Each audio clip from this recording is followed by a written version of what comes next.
Good morning, Kuhner country. Okay. Literally, as I speak to you right now, President Trump is meeting with the Crown Prince of Saudi Arabia, Mohammed bin Salman, MBS, as he's better known here in the United States. The entire Saudi royal court is there to greet him. It is obviously a huge deal. It is Trump's first trip to the Middle East. And what we're now witnessing is history in the making. President Trump, and I want to talk about this in greater detail throughout the show today, is now clearly on a roll. Absolutely, unequivocally, he's on a roll. He's on the verge of signing a huge deal with Saudi Arabia that could link the Saudis with Israel and transform the entire Middle East. He has just cut a trade deal with China that has sent the stock market soaring and skyrocketing. He has cut a massive trade deal with the United Kingdom, setting in place a framework for dozens of other trade deals, every step of the way protecting American interests, American jobs, American manufacturing. He has just brokered a ceasefire between India and Pakistan, preventing a possible nuclear war. There is now serious talk about Putin and Zelensky meeting in Turkey, in Istanbul, this Thursday, and Trump may actually go to Istanbul to try to broker a final peace deal between Russia and Ukraine. He signed an executive order yesterday lowering prescription drug costs, not just for senior citizens on Medicare, but for all Americans by up to 30 to 80%. And his promise, no tax on tips, no tax on overtime, has now been firmly established in his big, beautiful bill. In other words, he's on one hell of a roll. And so, with success after success after success after success, the Democrats now are desperate. The media is desperate, absolutely desperate, to go after Trump and get him on something, get him on anything. And they think they may have it now with this story that was first pushed by fake ABC News. So, ABC was the first to report that according to quote-unquote sources, this is how they couch their stories now. It's just quote-unquote sources say. Well, what kind of sources? Are they reliable sources? Do they even know what they're talking about? It doesn't matter. Let that go. According to them, sources say that the government of Qatar is now about to gift President Trump a super luxury 747 jumbo jet. Why are they going to gift him a 747 super luxury jumbo jet, which they describe, ABC News does, as a flying palace? Apparently, it's one of these most luxurious planes you've ever seen. It's a massive plane. It's like having a palace or a mansion in the sky. Because Trump, in his first term in 2018, had the U.S. government sign a contract with Boeing. And honestly, this part of the story I find heartbreaking. Boeing contracted and agreed to build 2 planes to replace the aging Air Force One. As you know, Air Force One, the plane that the presidents fly on, is over 40 years old. It's aging. It's old. It's getting a little bit decrepit. It's past its prime by far. And so it's time now to get a new plane. Well, the 2 planes that Boeing contracted for were supposed to have been completed last year in 2024. You want to see how far Boeing has fallen, for God's sake. They can't even deliver two planes, two 747s. By the way, multi-billion dollar contract. I mean, they were paid very well for these two planes.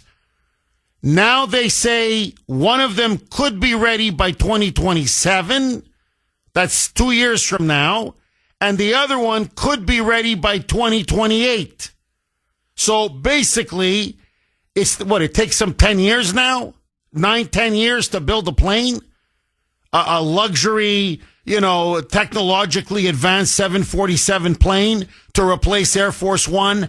Pathetic. And so, as a temporary substitute or replacement, the government of Qatar says, well, we've got this beautiful 747. It's been used. I mean, it's not brand new, but you can retrofit it. You can, upgrade it, remodel it, do whatever you want to do with it. And this could be your temporary Air Force One until Boeing completes its two planes, whenever that is. The media is now claiming that this is a personal gift to the president. That this would essentially be his plane. And that this plane would then be used by Trump after he leaves the presidency. Once the Boeing planes kick in, then Trump would take this plane with him. Now, they're calling this a bribe.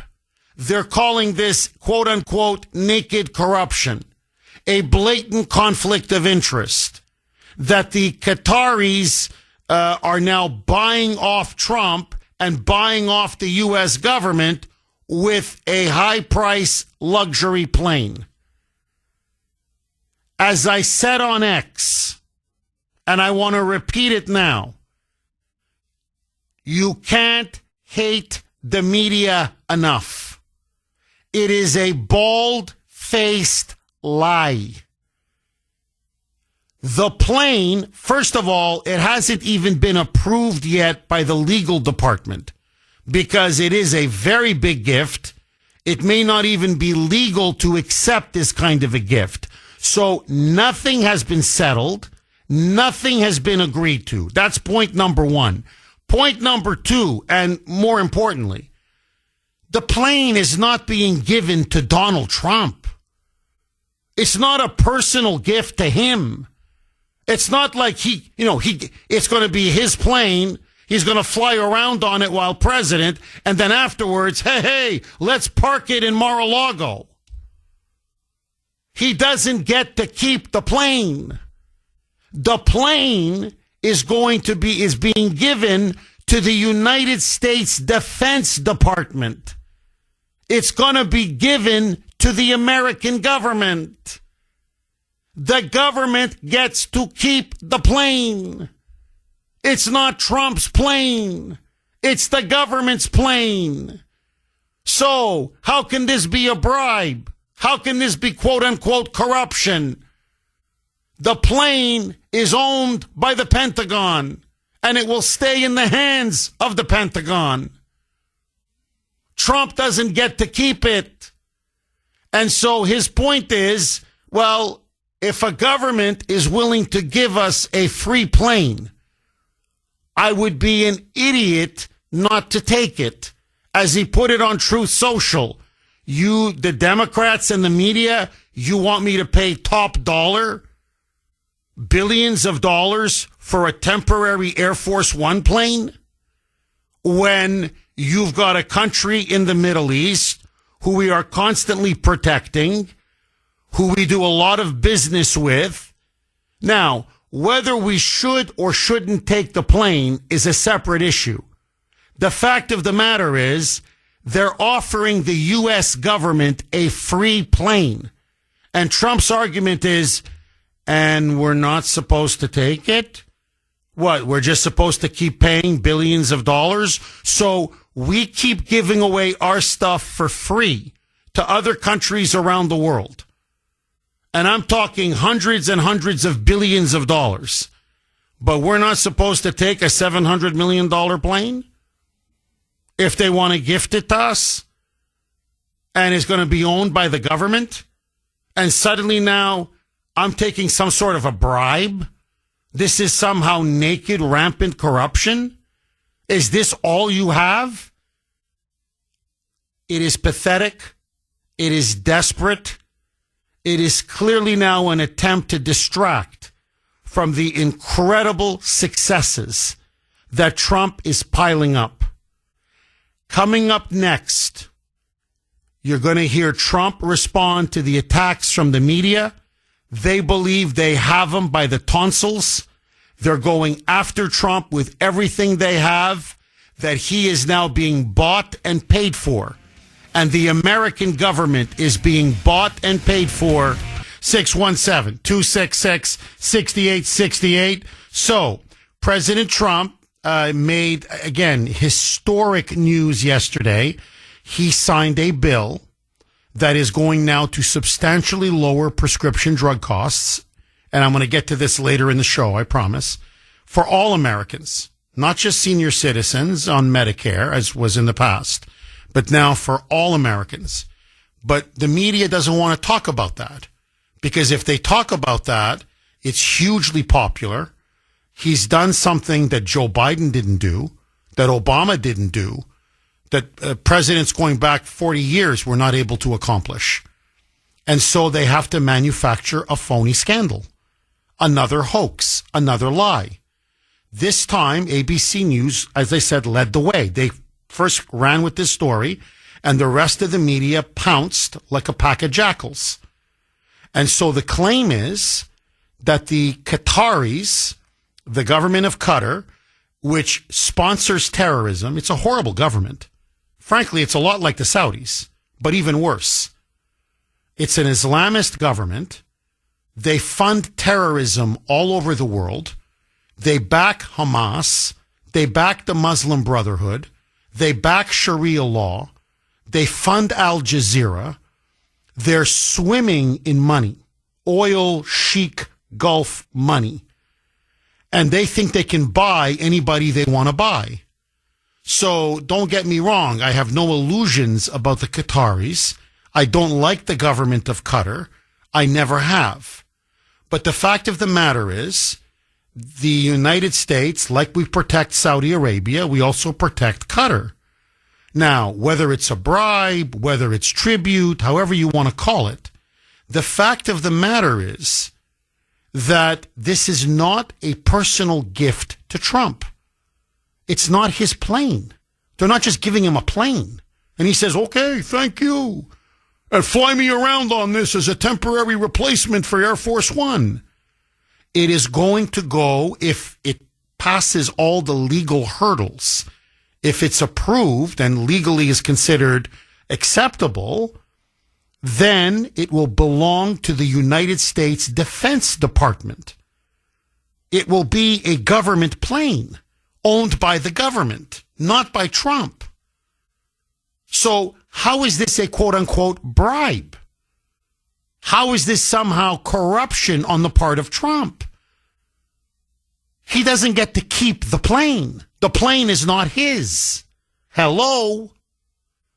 It doesn't matter.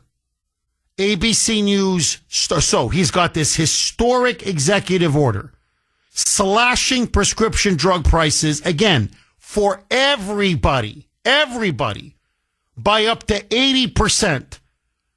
We're now going to be paying prescription drug prices that most other countries in the developed world have been paying for years, i.e. much lower.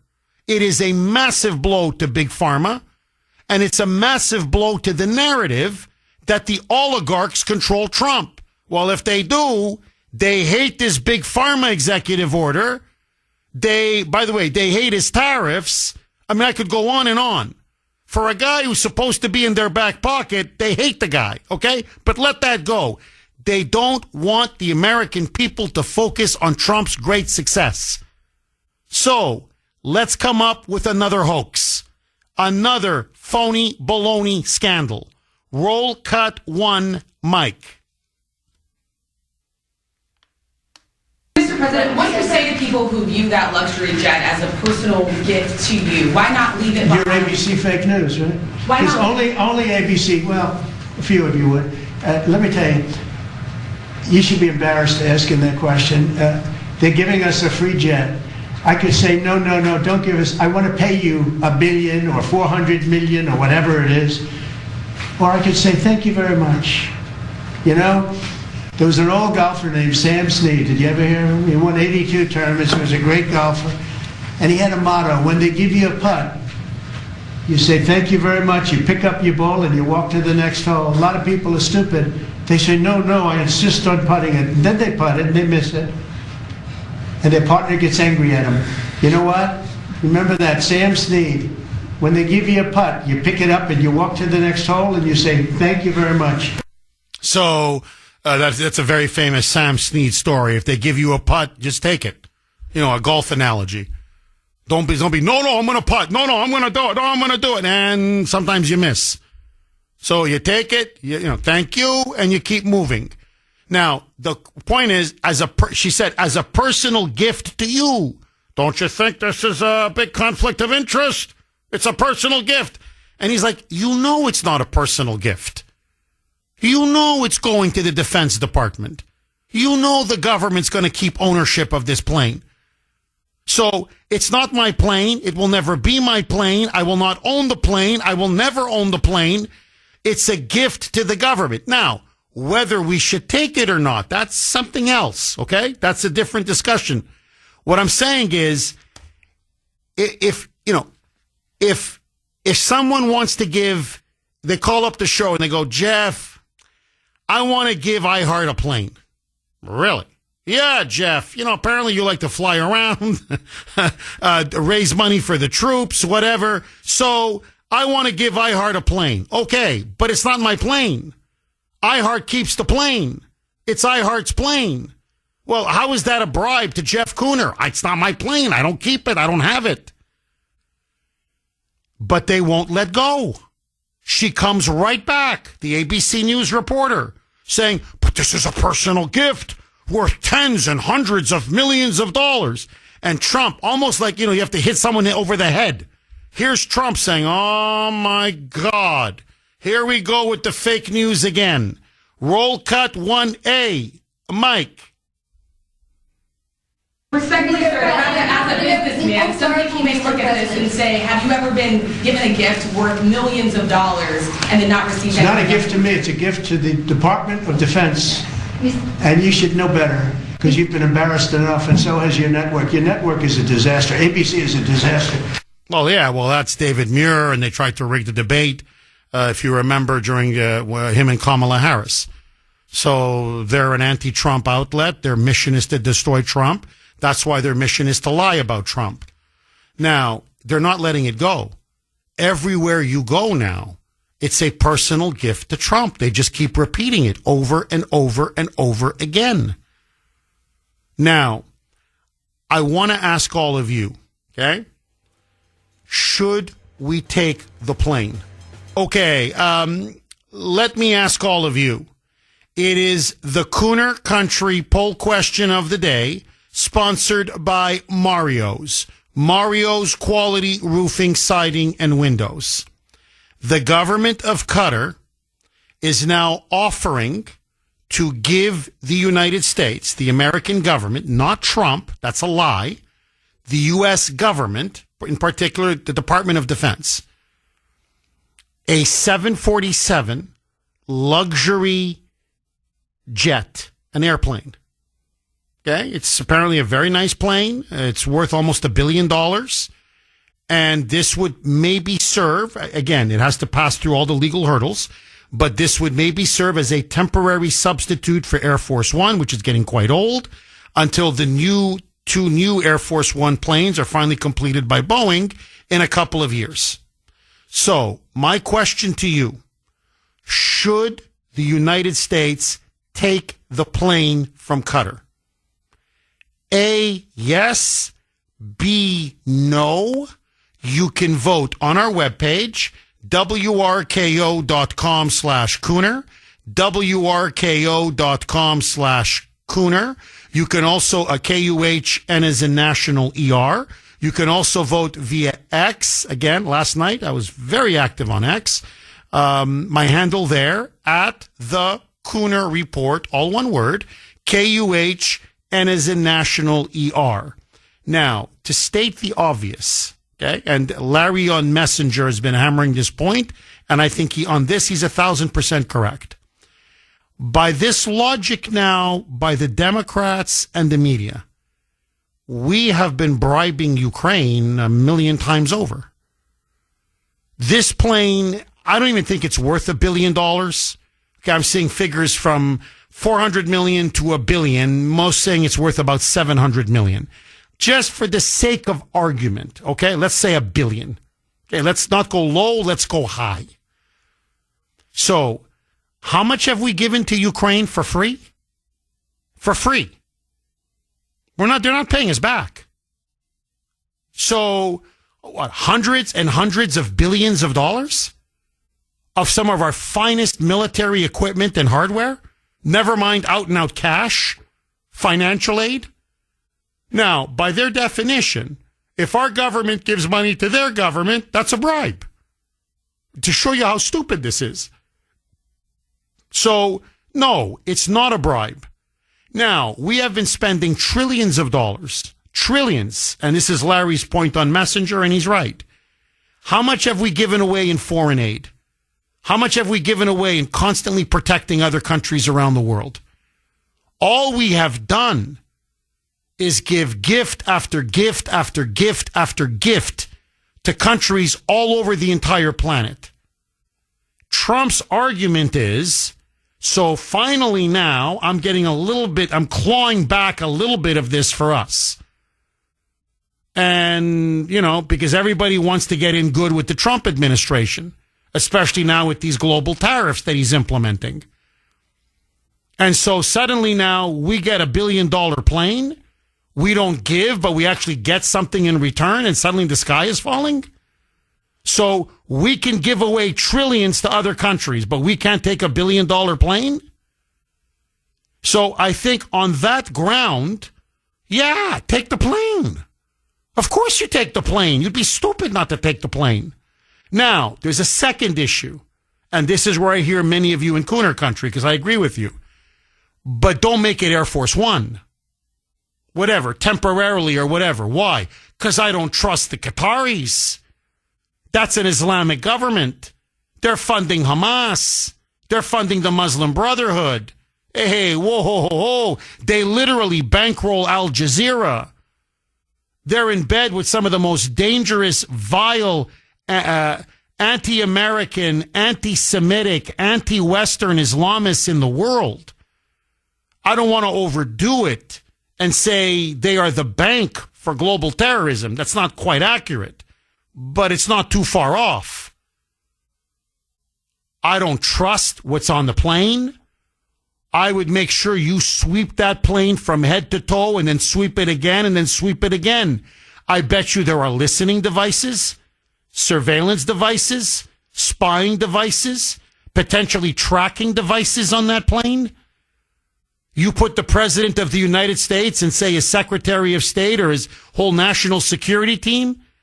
You have no idea if, just press a button and boom, the whole plane goes up in smoke.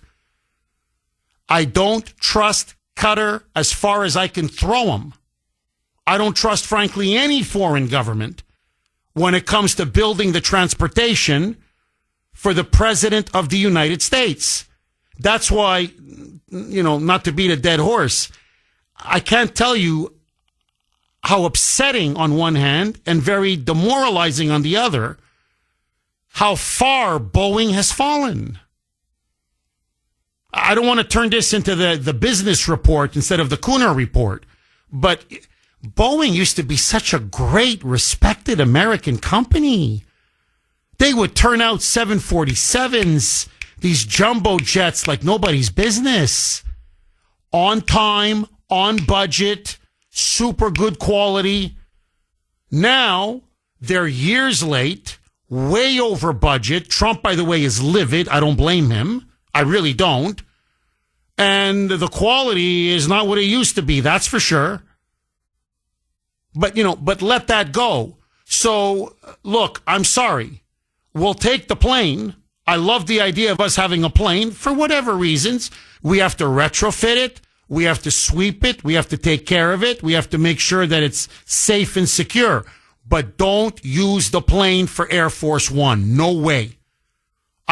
Get another plane and retrofit it if you need a temporary substitute until Boeing finally completes its contract. But don't you dare take that plane from Qatar for the President of the United States or for his national security team. So, yeah, take the plane, but don't use it as Air Force One. And, man, you make sure we get our top people, because I'm telling you that I check the toilet, check the door handles, check the van, I would go over that plane with a fine-tooth comb. But that's me. I want to hear from you. And let me just throw one last super minor log on the fire. Look, we keep giving and giving and giving. And Trump is right. Take the putt. Finally, somebody gives us something. Finally, we get a little something back. So I know exactly where he's coming from. Take the plane. Of course, you take the plane. But I'm just speaking now almost emotionally from the heart. I don't know. We're the United States of America.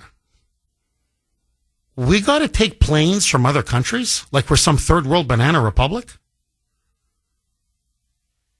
Because we've given away so much of our wealth? We're $37 trillion in debt? We run these outrageous trade deficits every year, these outrageous budget deficits every year, and we're so busy protecting the entire planet and subsidizing everybody else around the world that now we have a president. I'm not blaming him. Please don't get me wrong. But we have a president now that's like basically counting pennies to try to get something back for us because our corrupt political class, our sleazy, vile, corrupt, frankly, treasonous politicians have so sold us down the river over the last 40 years that now we'll take a gift from the sheiks in Qatar with their camels and their oil and their Allah Akbar and their Sharia law. Like, is this what the United States has come to? Okay, it's the Kuhner Country poll question of the day, sponsored by Mario's. Mario's quality roofing, siding, and windows. Should Trump accept the plane? The Qatari government, or Qatar, the government of Qatar, an Islamic government that funds terrorism, there's no question, is now offering to give for free, apparently, a plane worth almost $1 billion to, if the government wishes, to act as a temporary substitute for Air Force One, which is getting old, outdated, antiquated, and we don't have the new ones built just yet because Boeing is a disaster, and the two planes are supposed to be building for the new Air Force One planes are way over budget and way past deadline. So should Trump take the plane? He says he's going to take the plane. He'd be stupid not to. What say you? 617-266-6868. Bruce in Woburn. You're going to kick us off, Bruce. Thanks for holding and welcome.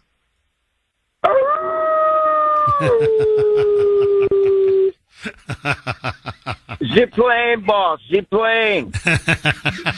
Well, I'll be honest with you, Jeff. I say no. Absolutely not. But it's a nice gesture. But no matter what Trump does, he does all these things and makes all these deals. And that somebody's trying to make a deal with him. But my feeling on the whole thing is, Jeff, he shouldn't even be flying on Air Force One. It's not a safe plane. The thing's, like you said, 40-something years old. Are you kidding me? And wouldn't that be something? He's got his own jet. that he should be flying his own jet instead of Air Force One. I mean, it's just too much of a risk to be flying in a 40-year-old effing plane, Jeff.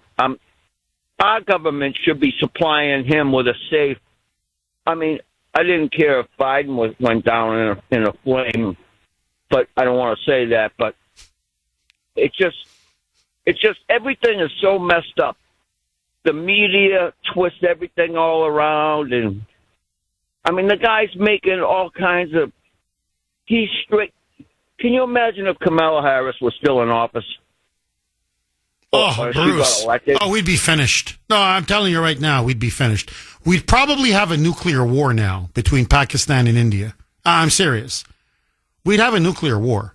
There's no question we'd have a nuclear war. So we'd be finished. No, look, Bruce, I hear you. Really. I don't like the fact. That's another thing. Look, and I think you touched on something I think really good and really important. Why is the president, any president, okay, I'm not just talking about Trump, why is our president flying around on a 40-year-old plane that everybody admits is, it's just too old? It's outdated. It's antiquated. They're not, they're saying it may not have much more in it. Like, what, he's flying around on a rust bucket?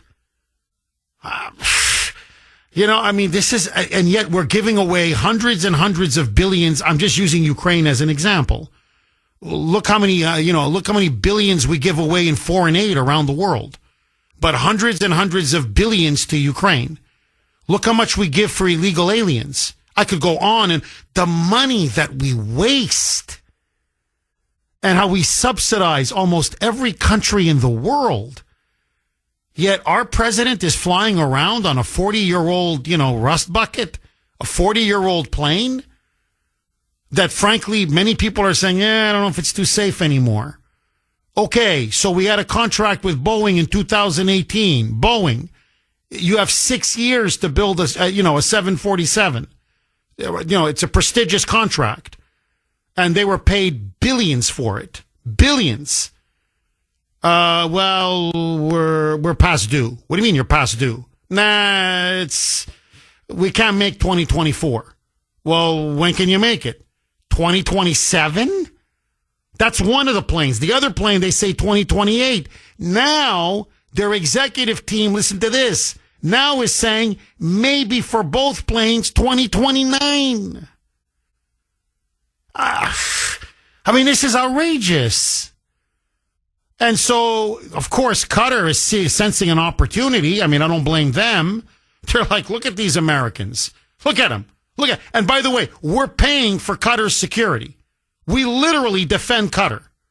We're spending a fortune defending Qatar and Saudi Arabia and Kuwait and the United Arab Emirates. And I could go on and on and on.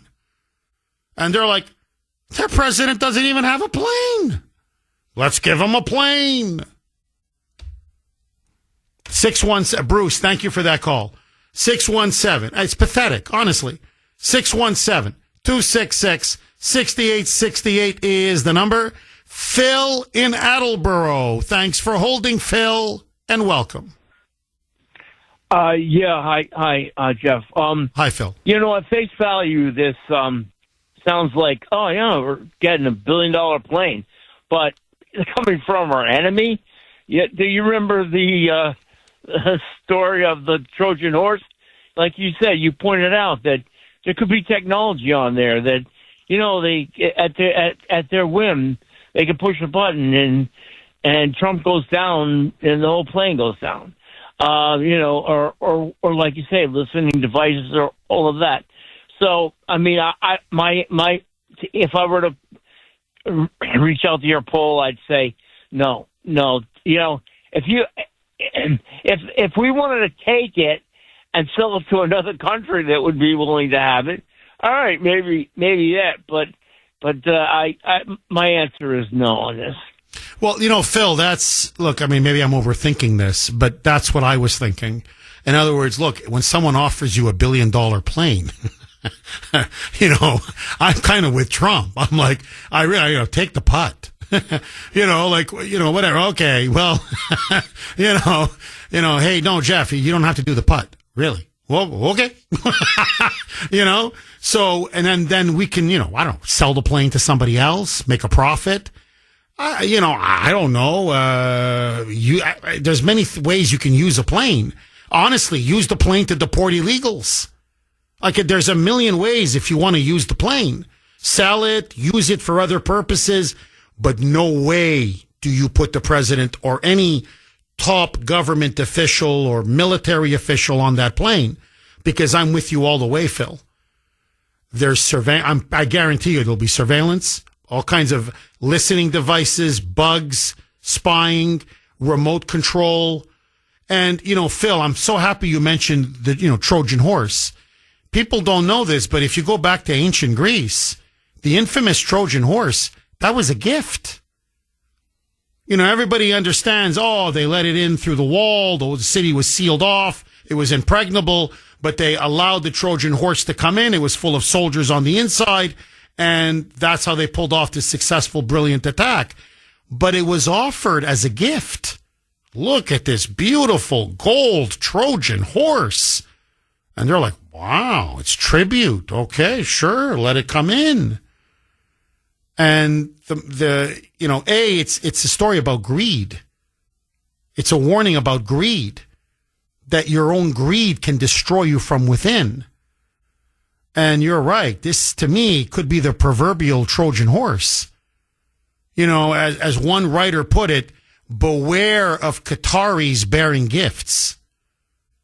Like, just because they're offering you a gift doesn't mean, you got to bow down and, be a sucker.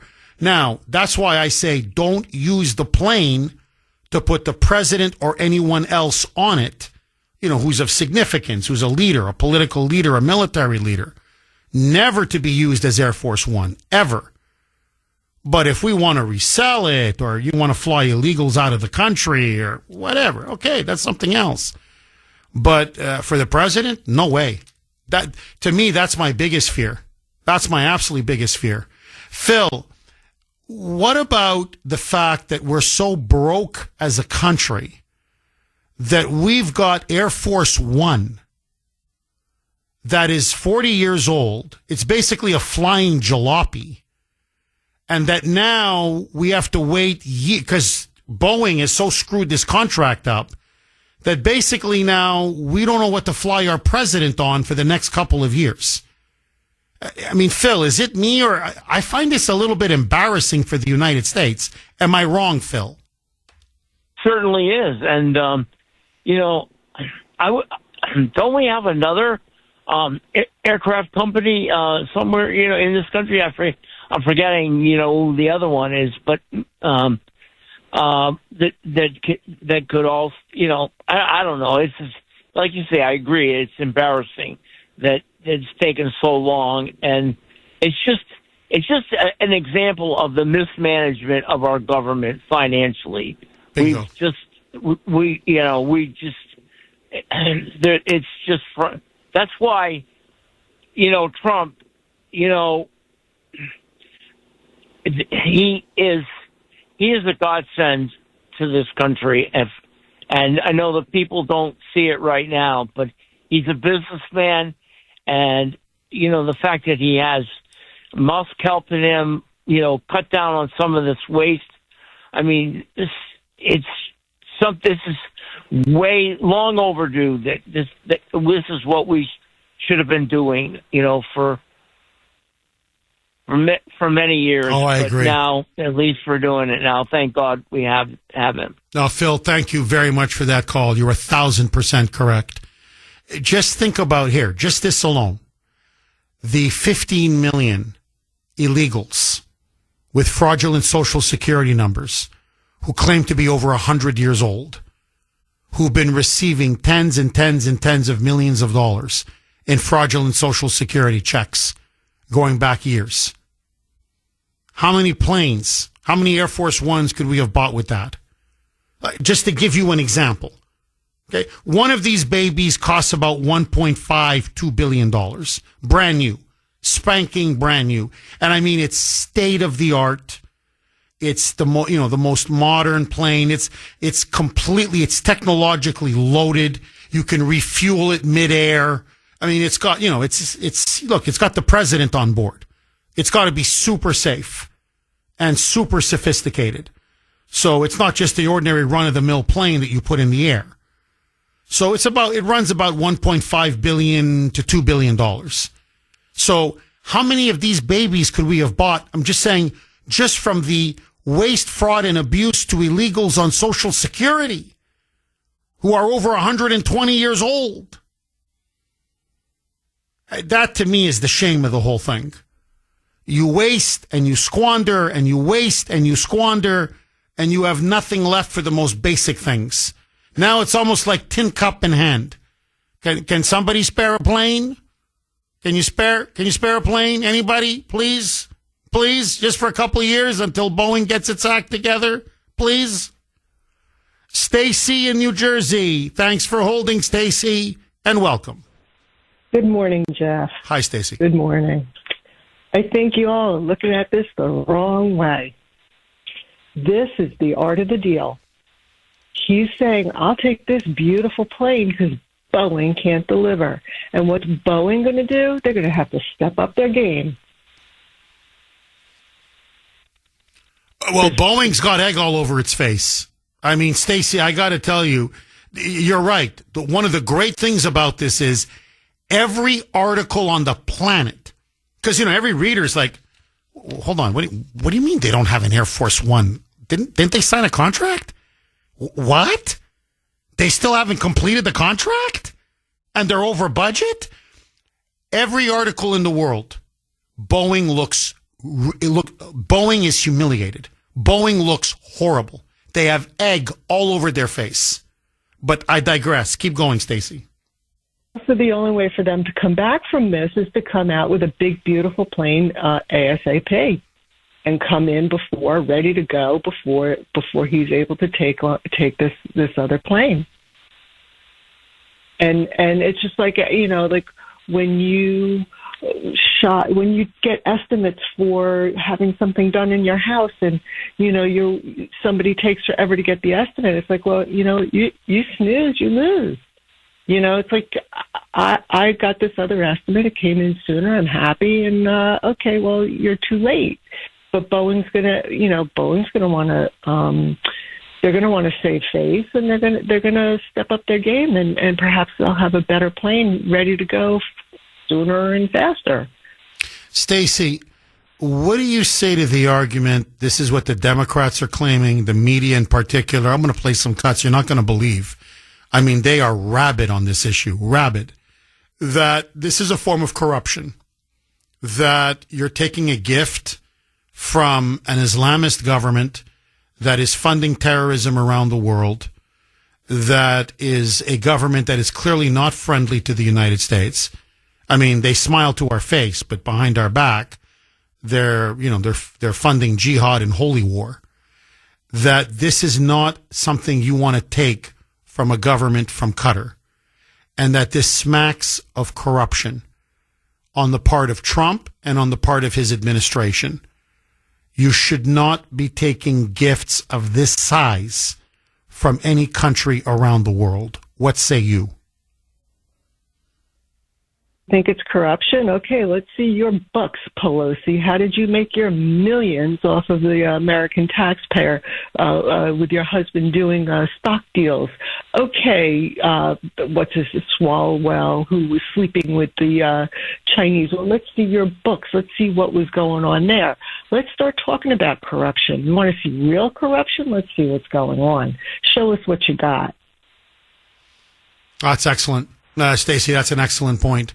The hypocrisy here is so thick you can choke on it. Stacey, thank you very, very much for that call. And, unlike Pelosi and unlike Swalwell and unlike Schiff and unlike Biden in particular, how much money he stole, how much he lined his pockets. And this is why Trump's like, the plane's not going to me. I'm not, this is not my plane. As I said earlier, I'm not parking it in front of Mar-a-Lago. It's not going to stay with me after I leave office. It's being gifted to the U.S. government, to the Department of Defense. They're keeping the plane. I'm not keeping the plane. So what bribe? But notice, Biden didn't bother them. The Pelosi's never bothered them. The Obamas, who have gotten filthy rich since they left the White House. The Clintons, who've made out like bandits. The media doesn't ask any questions. Trump gets $1 billion plane, potentially free from Qatar, to be used, potentially maybe as Air Force One or whatever, to be used by us. And all of a sudden, it's the scandal of the century. Dave on Beacon Hill. Thanks for holding, Dave, and welcome. Good morning, Jeff. How are you? I'm very good. How are you, Dave? Jeff, it's a beautiful day out. But, Jeff, you know something? I honestly say no to the plane. It's like you said a little while back, I was thinking the same thing. What if this is like this little microchip device that's going to just be pushed by a button that will make the plane come down? There's no way we should take that plane, Jeff. As a matter of fact, Dunkin' Donuts just bought a new plane the other day, and it's parked at Logan Airport. He'd be safer being on Dunkin' Donuts planes than he would with this terrorist plane they're trying to send over here. Jeff, it's totally ridiculous. There's no way we should take that plane. I'm with everybody right now who says no way. And Bruce out in Rubin there, he got it right pointed down. There's no way we should take that plane, Jeff. Give it back. They're a terrorist organization. They're backing every terrorist organization in the country over in the Middle East. No. Jeff, I say no. You never know if there's going to be a microchip. Well, Dave, look, that's my big fear. Look, and just to piggyback, reinforce what you're saying, Hamas now is about to be absolutely, I know they've been badly smashed, but Bibi now is moving in for the kill, as they say, in Gaza. It looks like the Israelis now are going to take back the Gaza Strip, or much of the Gaza Strip. Hamas hates Israel, but they hate Trump and they hate America with an unyielding passion. Well, who's been funding and backing Hamas? It's widely known. It's Qatar. The Muslim Brotherhood despise us. Who's backing them? Qatar. Al-Qaeda, who took down our Twin Towers and attacked the Pentagon, 3,000 American dead. Who do you think they've been getting their funding from? Qatar. So my point is, it's not just that they're funding terrorists and they're in bed with terrorists. These are people who loathe and despise us to our very core, who want to wipe us off the face of the earth. They would love to murder or assassinate Trump or any American president, for that matter. We're going to take a plane, for Air Force One, we're going to take a plane that's going to transport the President of the United States from a government, a regime, and the kind of people that they associate with and they're allied with and that they fund. Remember, they give these terrorists money. It's not even like, oh, we're sympathetic to them. We believe in the Palestinian cause no.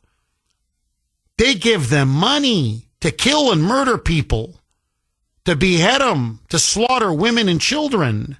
That's the kind of, loathsome, disgusting regime this is. I don't trust them as far as I can throw them. And you're completely right. With how sophisticated technology is today, remote control, you can blow up the plane. You can spy on the president. You can listen in on the president. You can track the president. No way. No way. Air Force One has to be made in America, period. And top secret with the highest security possible. Okay, to accept or not to accept the plane? That is now the question. Trump says he will accept the plane if it's, given to him for free. Qatar now says they're seriously considering gifting not Trump, but the U.S. government. I want to stress that because the media is lying. Again, another massive lie. He's not getting a personal gift. This is going to go to the Department of Defense. So the government, we the people, I guess, we will keep the plane to do with whatever we want. Should he take the plane, maybe even as a substitute for Air Force One? Yes or no? 7:20 now on the great WRKO. Jeff Kuhner, Boston's bulldozer. Lines are loaded. Betty in Quincy. Thanks for holding, Betty, and welcome. Hey, Jeff. How's it going? Very good. How are you, Betty? Good, good. Happy Tuesday. And I'm going to disagree. I'm going to say, no way, Jose. Even if it's to drive Jose home, I'm going to say, I know what Trump is saying, just take it, but you're talking about a putt. Yeah, take the putt. Usually you're playing golf amongst friends and stuff like this. I wouldn't even let that plane touch down on American soil. No way, no how. I'd rather hop a ride with Bonnie, Rebel, and Fred Flintstone on the Pterodactyl Express, Jeff. I got to say, this is like, if any American lives were lost on this plane, it would be his fault anyways. But I say cough up the cold hard cash, cut the check. No way. No way. I get it. You're getting something for free, but not this. Not something as big as a plane. There's too much to go wrong. It's too risky. That's what I think. You make a very... to be true. No, Betty, yeah. You're making a very interesting point. I didn't even think of this. Say he says, no, I'm not going to use it for Air Force One, right? So he says, no, I'm taking the plane. Thank you. Take the putt, as he says. But we're going to use it to, fly illegals out of the country. Okay, just whatever. We're going to retrofit it. And you know what now? It's going to be this big, beautiful cargo plane. We're just going to load illegals in there and fly them out. What if the plane crashes or gets blown up and American pilots and say, ICE agents or whatever are on board that plane and American lives are lost? Trump's going to get blamed. Trump's going to get, you're right. In fact, Trump's going to get crucified. And, I love the way you refute the analogy. You're right. You're like, look, when you're playing golf, you're playing with friends or whatever. You're playing with, fellow competitors. The government of Qatar, these are snakes. These are Islamists. They hate us. They hate everything about us. You don't take anything from these people. It's just, you want, the less to do with them, the better. Betty, do you think also the way the media is attacking him, spinning it, that this is corrupt, he's taking a bribe, he can be bought off with an expensive gift, this is what they're saying, it's a flying palace. Trump, loves to be flown around on this big, gorgeous, luxurious plane. They're playing to his vanity. In other words, it gives the impression, the gist, that they have bought influence over him and the administration by gifting the government a plane. What say you? No, definitely not. And this is one of the reasons why he shouldn't take it. Don't worry, I'm not taking it. I have my own plane. I have my own big, beautiful things. Unless, of course, he wanted to say he was going to gift it to the media. That would be a different story. But, no, he has his own wealth. I just think he will go down as the best president, I believe, in history. He doesn't need any headaches like this to bite him in the butt and, in the behind later in the future. I say, no way, Jose. Betty, thank you very much for that call. I really appreciate it. John in Peabody. Thanks for holding, John, and welcome. John, John's listening to some music, probably in his car. Rick in North Attleboro. Thanks for holding, Rick, and welcome. Hi, Jeff. Hi, Rick. Sorry for your dad. I know it's been a while. Oh, thank you. I appreciate it. I always think about him, but thank you. I appreciate that. Thank you, Rick. I can't thank you enough for what you do. My wife and I listen to you every morning. She's your biggest fan. Thank you, Rick. And I love you in a non-sexual way, but I'm not sure about her. I love you. Rick, thank you very much. And please give your better half a big thank you from me as well. A big hello. Rick, what do you make of this? Should Trump take the plane, not take the plane? Shouldn't take the plane for him to use. See, what you should do is, use it to help like tunnels for towers, rent it out for that, or build a whole bunch of mental institutions in all the blue states to take care of the TDS people. What, fly the TDS people to mental institutions on that plane? And then the ones that don't want to go, you tell them to put on their colors and everything. Will drop them off in Gaza. with two DEA people flying the plane. Two DEI people, right?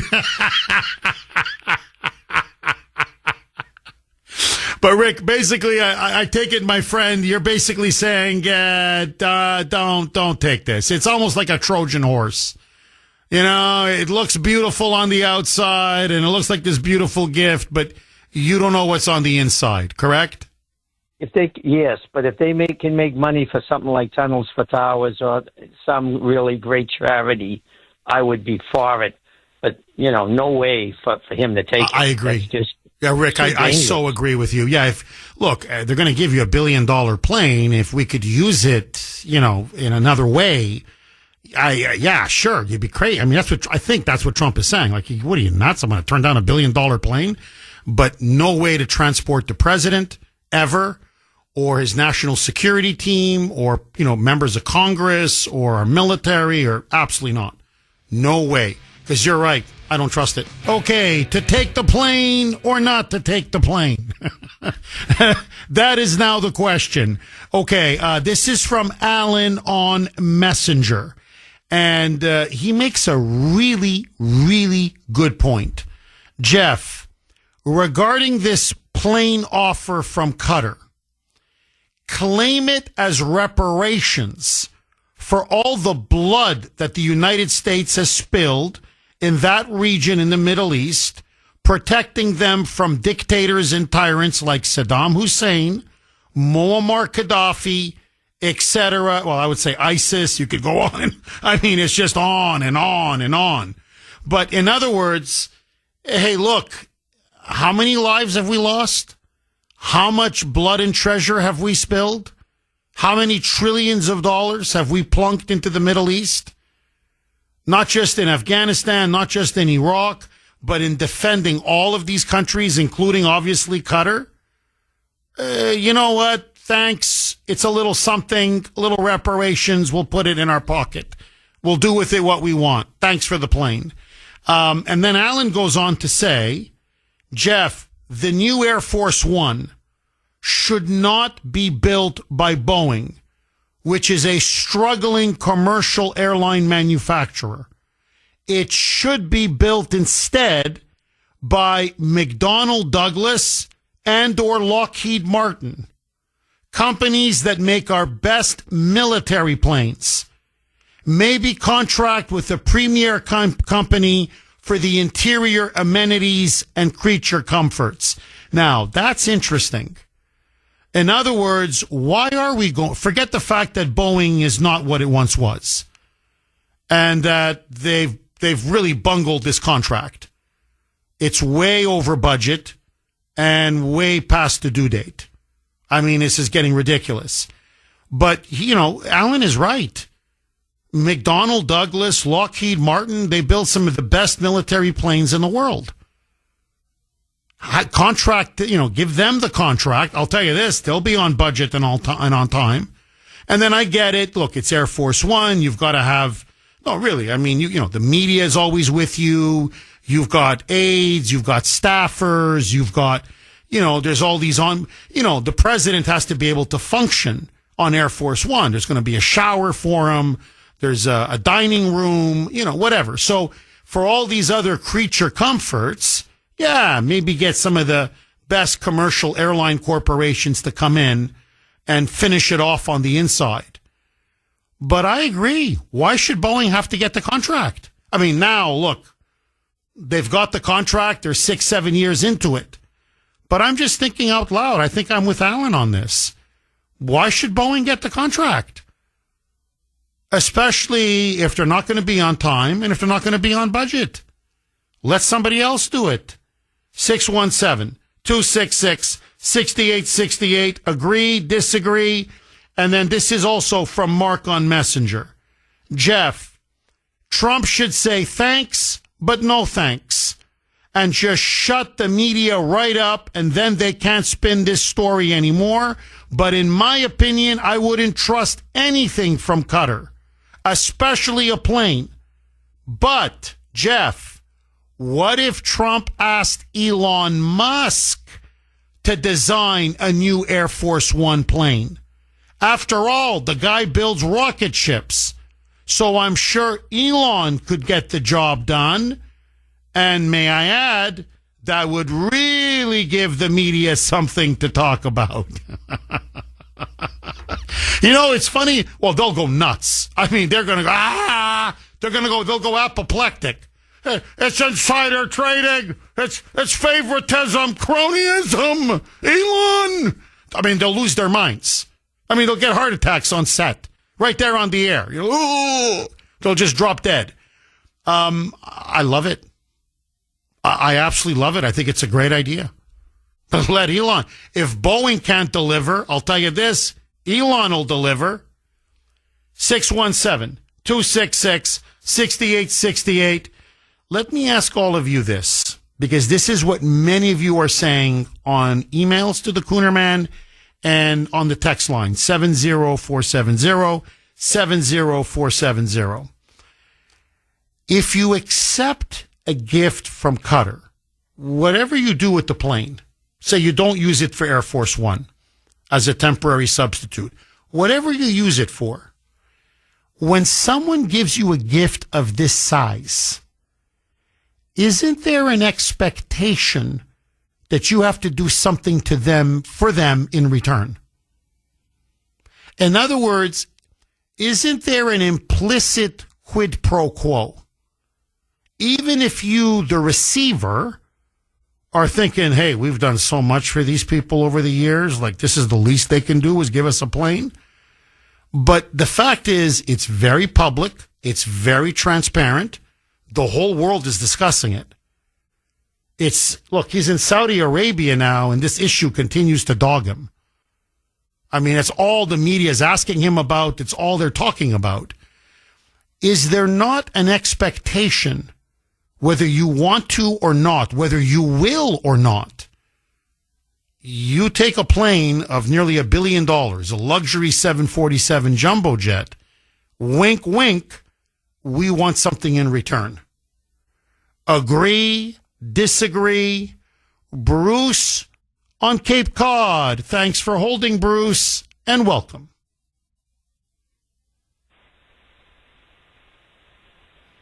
Hello, Bruce. Oh, hello. Can you hear me? Yes, I can hear you. Can you hear me? Yes, sir. Nice to meet you. Thanks for your show. Go ahead, Bruce. You're on the air. Go ahead, my friend. I was just going to agree with most of the callers to say you can't accept a gift like that. It's whether it's real or implied. There's so many variables that can be fun, out of control. We don't need that. We got so many things to focus on. The president's doing an unbelievable job facing odds that are incredibly difficult. I would just squish this thing and say, hey, thanks, but no thanks. It's as simple as that. I'm basically agreeing because it's just too complicated, and it is potential quid pro quo. Everyone's taking a look at things. The media is going to have a field day. They need to be forced to focus on some real issues and not play with this thing. Bruce, I hear you. I completely hear you. Let me just, for a second, play devil's advocate. Somebody walks up to you and says, Bruce, here's $1 million. What does Bruce do? Does Bruce take the money? Or does Bruce say, this is Trump's argument, no, I'm going to work for it. No, I'm not taking the money. As he said it, no, we're going to pay top dollar for another plane. We're going to pay through the nose for another plane. So, in other words, when someone offers you a gift, so say, Bruce, somebody walks up to you and says, Bruce, for everything you've done, here's $1 million. Does Bruce take it or not take it? Interesting discussion, but the context is way different. It's way different. Me personally, or not necessarily me personally, but the country as a whole and the relationships we have with other countries, we're hugely respected, and this might taint that to some degree. It's not the same by any means when it's taken on behalf of the country. Yeah, I agree. We don't need them. We don't need their money. We don't. You hate to be arrogant or sound kind of pompous like that, but we don't need their $1 billion. We need to focus on what we. Bruce, well made. A really good point and well made. Let me ask all of you this. Okay, let's just throw it out there. Have a little bit of fun. Say it wasn't Qatar. Okay, just everybody, if you can just sit back a little bit, just for a couple minutes. Lines are blazing. I'm going to go back to the phone lines, I promise. But just sit back, because I want to give you a taste, just a taste, of how the media, you want to talk, almost like obsessive compulsive disorder. Really, they just won't let this issue go. And they keep lying about it. They keep, manufacturing stories about it. It's not a personal gift to Trump. It's not he's not going to take the plane with him when he leaves the presidency. It's not going to be in his name. They're not giving him a plane for him. It's going to be used by the government, for the government, the Defense Department in particular. Once Trump leaves, it stays with the government. Okay, so this idea, it's a personal gift. Okay, it's a lie. But just objectively, okay, I'm just going to super quick. This is the last 48 hours. This is just in 2 days. This is what the media is dealing with, and they don't know what to do now. Instead of, if they were honest reporters, would just be reporting the truth. The problem is the truth is showing that Trump is immensely effective and immensely successful by any objective criteria or measure. Just sit back for a second. Here is what he has accomplished now in the last, say, 48 to 72 hours. He has now nailed down an historic trade deal with China, in which China, by the way, is going to be tariffed at 30%. 30%. He's basically broken Beijing. He signed an historic deal with the United Kingdom, a trade deal, setting the framework and the precedent for literally dozens of other deals to come. American jobs are coming back. American manufacturing is coming back. Our supply chains, especially from China, are coming back. He's done what everybody said could not be done. The stock market now, especially upon the news of the China deal, I don't know if you saw the numbers yesterday, skyrocketed. The stock market boomed. The NASDAQ boomed. It's now in a bull market, i.e., it's in a big upward swing. So almost all of the losses, not quite yet, but we're getting there. Almost all of the losses have now been recouped. And now you've got the Wall Street Journal, the Financial Times, even CNBC. They're all saying the stock market now is prepared for an historic period of prosperity in the summer, we're going to be way ahead of where we were just a month ago. So the doom and gloom of the media that there's going to be a stock market crash, a recession, even a Great Depression, absolute lie. Absolute lie. Okay, you've got that. You've now got a ceasefire between India and Pakistan. Pakistan, as Obama would call them, which threatened to escalate into a nuclear war. Trump and Rubio now have contained this conflict and I believe prevented potential Armageddon. And it's not even on the back pages of most newspapers. He's now in the Middle East as I speak to you, putting together an historic agreement with Saudi Arabia to tie them economically to Israel, which is going to fundamentally remake the region. He's now in talks with Iran to stop their nuclear weapons program. It now looks like we may have the first face-to-face meeting between Putin and Zelensky in Turkey to discuss the end of the Russia-Ukraine war. And Trump yesterday said, you know what? I'm not kidding. I just may fly. It's going to be held in Istanbul. I'm going to fly to Istanbul in Turkey, and I may meet with Putin and Zelensky, and maybe the three of us right there are going to hammer out a deal. Now, the stock market is booming. You've got historic trade deals with China, with the United Kingdom, with other countries. You've got an end or a ceasefire to a potential nuclear war between India and Pakistan.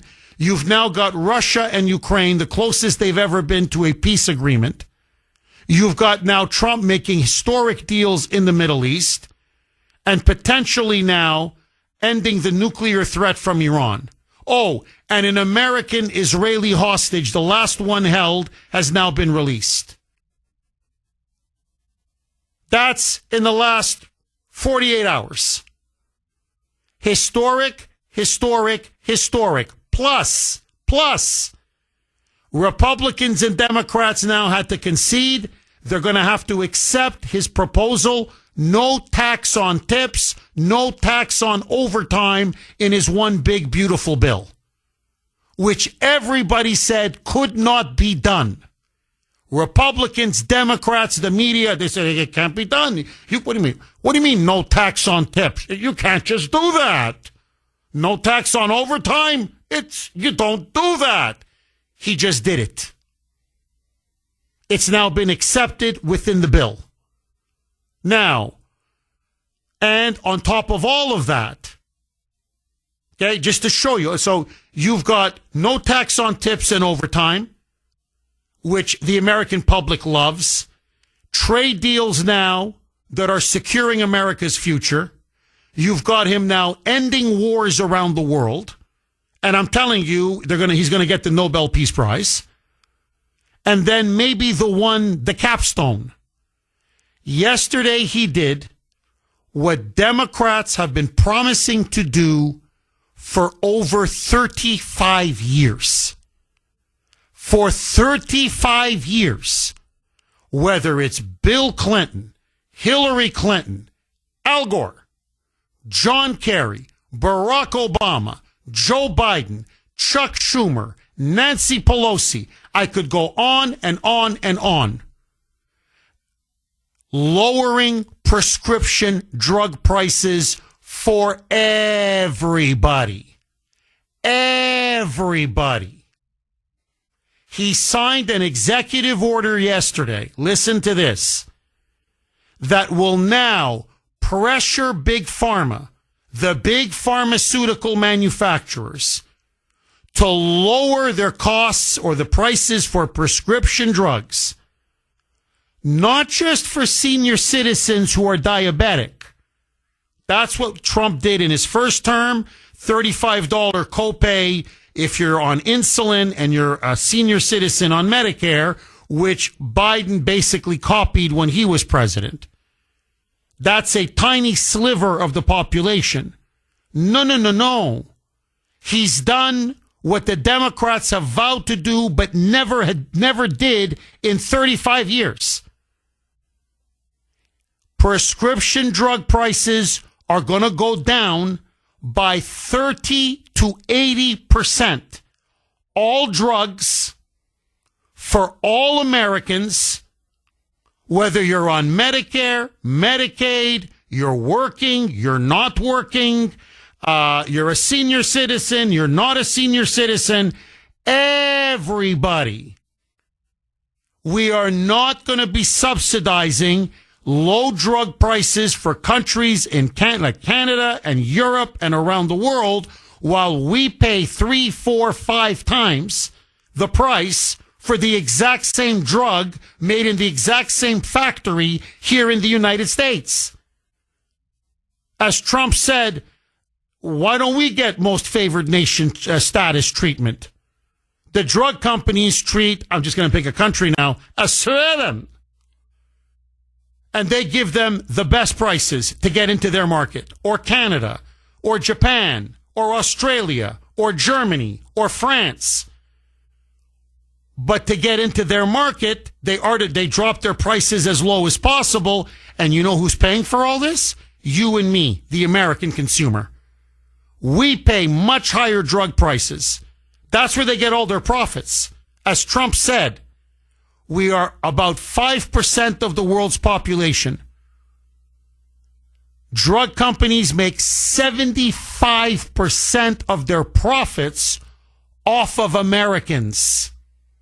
That means they're giving other countries around the world the best sweetheart deals off of our backs that we've been paying for decades. Trump said that's over. He just told Big Pharma, basically blank you to their face. No. What you're charging Canada and a Sweden and a Deutschland and all these other countries around the world, that's what you're going to be charging now American citizens. So prescription drugs are going to be slashed by up to 80% for all Americans. Now, you can't beat that. He just beat the Democrats at their own game. He did something that they've talked about for 35 years and either refused or couldn't deliver. And I'll tell you why they didn't deliver. Because they're owned by Big Pharma. Big Pharma has their lobbyists all over Capitol Hill. They own the Republicans, lock, stock, and barrel, and they own the Democrats, lock, stock, and barrel. That's why nothing was done. Until Donald Trump, and to be frank, Robert F. Kennedy Jr. came along. It was RFK Jr. who picked up the phone and said to Trump, why are they the same drug, literally, from the same company, from the same factory here in America, and it's 3, 4, 5 times cheaper in every country in Europe, in Canada, in Australia, in New Zealand, in South Korea, in Japan, and they're making all their profits off of American citizens, American consumers, who are literally paying, say, $100 for let's say for insulin, when in other countries they're charging them $25 for insulin. So we've been subsidizing the healthcare systems of countries all over the world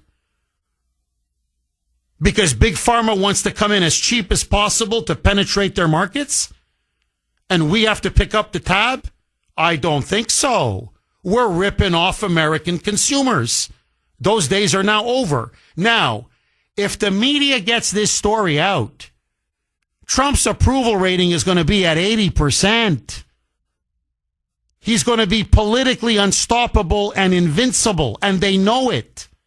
So, to distract and deflect from all of these, and this is objectively now, no matter how, I don't care who's in office. The accomplishments I just listed to you, these are historic, consequential, incredibly successful achievements. There's no question. They can't touch them. They don't want to report on it because they're out to destroy them. So what do they have? They have the plane. That's all they have, the plane. And that's all they're talking about is the plane. So I want you to listen to this. You want to see how dishonest these people are? Okay, the lying media. Here it is. Just when you thought, you couldn't hate them more. Yeah, you can hate them more. You can never hate them enough. This is CNN's Caitlin Collins, who I think genuinely has a screw loose. The woman, or she's got some kind of a psychological disorder, like some kind of an obsessive compulsive disorder. She just keeps asking the same question over and over and over and over. And you're going to listen to this now. The person is answering, and she just will not accept the answer. So CNN's Caitlin Collins is interviewing Congressman Rich McCormick. He's a Republican from Georgia who is with Trump on his historic trip to Saudi Arabia and across the Middle East. And again, but the plane. So they're in Saudi Arabia or underway. Historic trip. The plane. The plane. Is it bribery? Is it corruption? Should he take it? He shouldn't take it. She wants him to say that this is corruption, it's bribery, it's unethical, and that Trump should not accept the plane.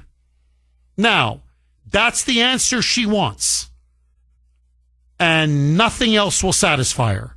Roll cut 2, a mic. This major gift that the United States is going to be accepting from Qatar, a free luxury jet, is that something that you personally are comfortable with? It's just kind of something that new came up. I haven't really evaluated a historical concept. I know there's a bigger gift than I think than we've ever gotten before, but I'm sure that we'll run it through the legal course to make sure that it's not going to be something nefarious. Each country is going to try to woo us in different ways. I think this is just an offer of friendship, but I'm sure it'll have to be legal if we're going to accept it. So basically, look, legal's going to have to go through with the Pentagon. And if they say fine, it's up to the president. If not, we won't accept it. Okay, let's move on. Basically, I've answered your question. Now we got bigger fish to fry. Nope. Roll cut 2A. Listen now to this. Roll cut 2, like a dog with a bone. She just won't let go. Roll cut 2A, a mic. Do you think it's ethical for the president to accept a $400 million plane from the Qataris, who you just heard in his first term, he accused them of sponsoring terrorism? But to the heart of this matter, I mean, you can make that argument. Obviously, the Abraham Accords were a defining moment of the first Trump term. But are you, as a sitting member of Congress, personally comfortable with this notion, regardless of whether it violates the Emoluments Clause or if it's ethical? You personally, if this came up for a vote in Congress, would you say yes to it? But, Congressman, actually, if you read the Emoluments Clause, it says no person holding any office shall, without the consent of Congress, accept of any present of any kind, whatever, from any king, prince, or foreign state. I mean, it actually does directly have to do with the consent of Congress, sir. Now, it went on for 6 minutes. We just a short montage that we just played for you now. Okay, it was a 48-second cut, what you just heard. It went on for 6 minutes. Now, notice the Emoluments Clause. The Emoluments Clause, just so that you know, is a personal gift. Again, they're trying to act like the Qataris are giving him like a plane for Donald to drive around in, to fly around in. No, it's going to the government for the 5,000th time. But it doesn't matter. Congress, the Emoluments Clause, bribery, unethical. Now, he's getting exasperated. We're 6 minutes now. You've been asking me about this. 6 minutes. And he keeps saying, we're going to have legal look at it. They have to even determine if this is possible or not. And we'll see what happens then. They may not even gift us the plane. We don't know yet. We don't know all the particulars yet. She doesn't stop. So finally now, the fifth time, he finally says, look, let's move on. Roll cut 2B, Mike. But you're avoiding the question, which is, what is a bigger deal right now? Is it the peace process Is it the economic tie-in of Israel to Arab countries that are friendly to the process? They're going to be our allies into the future. They're going to have this incredible impact on getting hostages back, in settling what's going on in Gaza. Those are the bigger issues. The plane will settle itself. I mean, that will work itself out. I'm not going to make a big deal out of it because that's something new. We haven't even really considered yet. But I'm really worried about the peace process and what we do economically going forward. Yeah, I don't think the peace process has to do with whether or not the Qataris are gifting the United States a plane. Exactly. Thank you for agreeing with me on it. That's exactly my point. So, in other words, what he's trying to say is we could have an historic peace agreement between Israel and Saudi Arabia, which would transform the Middle East. We could have a deal that ends Iran's nuclear program, which would not only give us peace in the region, but peace in the world. He's going on and on. He's saying there are so many massive issues at stake, but you just keep going on about the damn plane. As if, I don't know what, the fate of the universe hangs in the balance. But listen to this. I'm telling you, now it's almost like it's 10 minutes now. So it's at 10 minutes now. They're in this, and it's still on the freaking plane. So here it is. Roll cut to C, Mike. My question is separate, is whether or not you are okay with it. I got it. Congressman Richard Coleman. I think I answered that question pretty clearly, though. Not a problem for you. I think we'll decide over time. I'm sure there'll be lawyers take a look at it, make sure there's nothing wrong with it, nothing illegal. If we have to vote on it, we'll vote on it. And then we'll see. But I think it's something that's new. It's a concept that, $400 million aircraft. That's an expensive gift. I get it. But also it's not on the taxpayer. Will it be something that's going to have nefarious software on it or something like that? That's going to have to be accepted or evaluated. But right now it's just not the forefront of this issue. Is that a concern that you have? Look at this. How many times are you going to ask me the same question? I think I've answered that question thoroughly now. See, now look, I got to just say this. And I love Southerners. I love their accent. I love their food. I love their culture. I love Southerners, okay? American Southerners. But if I was to nitpick, sometimes they're just too freaking polite. Like, really, if this was me after about the second or third time, I would say, look, I'm sorry, are you a moron? Like, really, I've asked and answered. Now, do you want to talk about much more important issues, or are they still in your ear? Because that's what you prostitutes do. You're like a hired gun. So you're just going to keep asking this question until you want to, get the answer that you want? Well, it doesn't work like that. So the answer is it's going to have to clear the legal department. We'll see if even the plane is gifted. It's not on the taxpayer's dime. It's not going to Donald Trump personally. It's going to the American government. Now, I've answered your question now again and again and again. Now, I can only have two conclusions. Either you're mentally defective and you can't accept, can't comprehend an answer when it's given to you. Okay, so I just, this is, CNN one segment on this plane. This plane from Qatar, which hasn't even been given yet. So my question to you, should Trump accept or not accept the plane? 617-266-6868. And let me ask all of you this. Say it wasn't Qatar. Just for the sake of argument. It was Finland, Norway. I don't know, I'm just making up countries here. Switzerland, Canada, Australia, Japan. I'm just picking Brazil. I'm just picking countries randomly. In other words, say it was a friendly country or a neutral country that wanted to give the government a plane as a temporary substitute, say, for Air Force One. Should the U.S. government take it or not take it? Or is it the fact that it's coming from an Islamist government that has been funding Hamas, the Muslim Brotherhood, Al-Qaeda, and terrorism all over the region, all over the world? I'm just curious. If it was a different country and a much less hostile country, would that make a difference for you? 617-266-6868. Deb in Foxborough, my fellow paisan. How are you, Deb? Thanks for holding and welcome. Oh, thank you, Jeff. Good morning to you, and how are you? Good, very, very good. I'm over my pneumonia and my bronchitis, so the antibiotics worked, and I feel great. But anyway, Well, you sound, I feel much great. better than last week. Was a tough week for me, Deb. I really had to power through. But I digress. The floor is yours, Deb. Go. Thank you, Jeff. Just to answer your last question, but I call it, for another aspect of it. I don't believe they should take a plane from any foreign government because there can always be a lone wolf. And who just as a Trump hater, who's a American hater, and anything can be put on those planes and it can be missed if it's swept a dozen times. And that is my feeling. I don't think we should be accepting a plane from any foreign government, no matter how friendly, even Argentina. But, with Malay, I think he's great. But anyway, specifically. But, as far as what I was originally going to call about, I don't know if you remember when the Trump administration and Boeing were first, negotiating a deal, and he kept getting the price lower and lower, and he kept talking about it.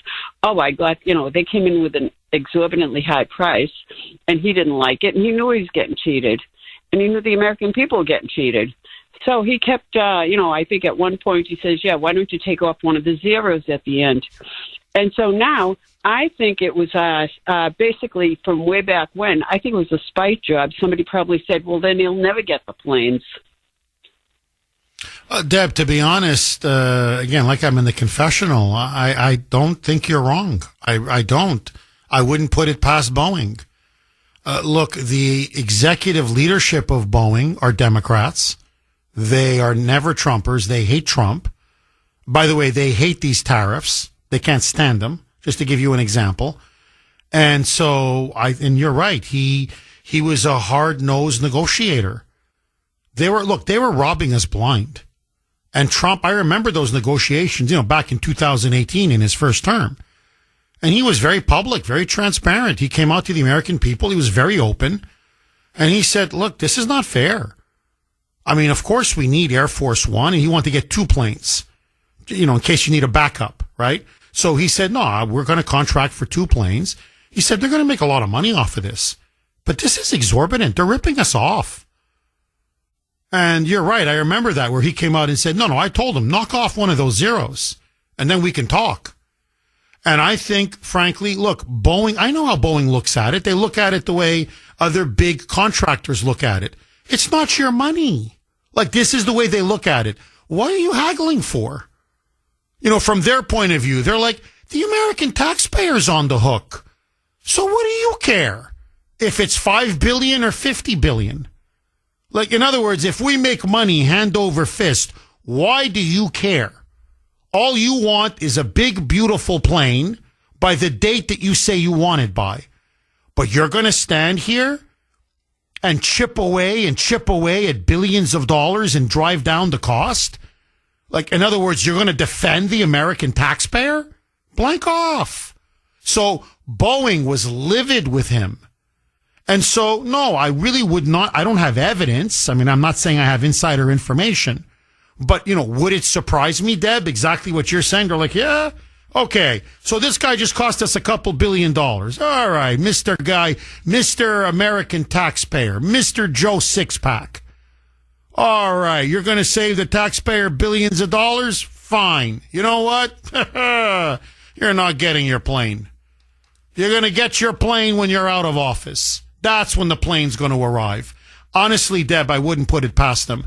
But the other thing, look, Deb, I don't want to get too conspiratorial. If you look at Boeing's record over the last 4 or 5 years, they've been behind schedule. They've been over budget. They've got parts falling out of the sky. There's been congressional hearings about how bad some of their product has now become. So, look, I'm not putting anything past them, but they've gotten fat, lazy, and incompetent as a company. And by the way, full of DEI. Diversity, equity, inclusion. It's killing them. And this CEO that they have is a disaster. His compensation package, how much he makes, his salary, compared to how Boeing has been doing, it's obscene. It's obscene. So, I think it's a bit of both. I think part of it is political, and I think part of it is you're watching the downfall of a once great American company. I'm not saying it's inevitable. You can always turn it around, but Brad in Lynn. Thanks for holding, Brad, and welcome. Good morning. Hi, Brad. Hi. Commented on the airplane situation, which is probably more of a aircraft safety issue than a political issue. But I read a story, 2, maybe 3 weeks ago, that the Department of Defense was looking for an airframe suitable to rehab for Air Force One because of the Boeing delays. And they found it in Qatar, or I don't even know how to say it. And they offered $440 million for it. And they were going to put $400 million into it in Florida and bring it up to a better than state-of-the-art aircraft than the one that they are currently using because Boeing couldn't get their act together. And that it's going to be completely rehabbed, done over A to Z, soup to nuts. And, everybody's talking about, bug devices and this. They're ripping the engines out, the aviation systems. They're putting it in guns, bathrooms, bulletproof windows, everything. So that was the plan. And now it's this whole gift thing. But over the course of the time, haven't we given those countries at least $440 million? There you go, in aid and stuff like that. So geez, Brad, I wish it was only $440 million. Brad, we paid for Iraq alone trillions of dollars. And when we removed Saddam Hussein, we didn't just protect Kuwait. We didn't just protect Saudi Arabia. We protected Qatar, or Qatar, however you want to pronounce it. So let's, Qatar. So, this is Trump's argument in private. He goes, how much we spent a fortune protecting Qatar. And all these other sheikdoms and these emirates, these other, from Saudi Arabia all the way down. He goes, Trump is like, the least they can do is give us a freaking plane. That's what he's saying. He goes, that's the least of it. But Brad, let me ask you this. Say, okay, don't gift it to us. Here's $500 million. As Trump would say, we're going to pay top dollar. Here's $500 million. We buy the plane from Qatar, and then we get it retrofitted in Florida, because you're right, that is the plan, and pump another $500 million into it. State of the art, rip it up, as you put it, soup to nuts, completely, revamp it, and we'll have it for a couple of years until Boeing can finally get its act together. Do you prefer that we pay for it, even if we pay for it through the nose, or that they give it to us for free? What say you? Personally, I'm going to go with the quote the president said. Take the pot. If you're all, why pay for it when they just want to give it to us? I don't think, if it's a ruffling some feathers, well, so be it. If somebody, not that you or I could have any use for a $440 million plane, probably couldn't pay the daily storage fees on it. That is true. So it's like, what's the deal? It's like the plane. It's because it's Donald Trump. If it was Geriatric Joe, they would say something different. They'd put an elevator in it so they could lift them up from the ground, into the first floor. But it's just it's a story that they need to make because there's too many other stories they want to avoid. Bingo. For the credit that is due. Bingo. Bingo, bingo, bingo. Brad, thank you very, very much for that call. But no, he absolutely nailed it. So the plan is, just so that everybody knows, right?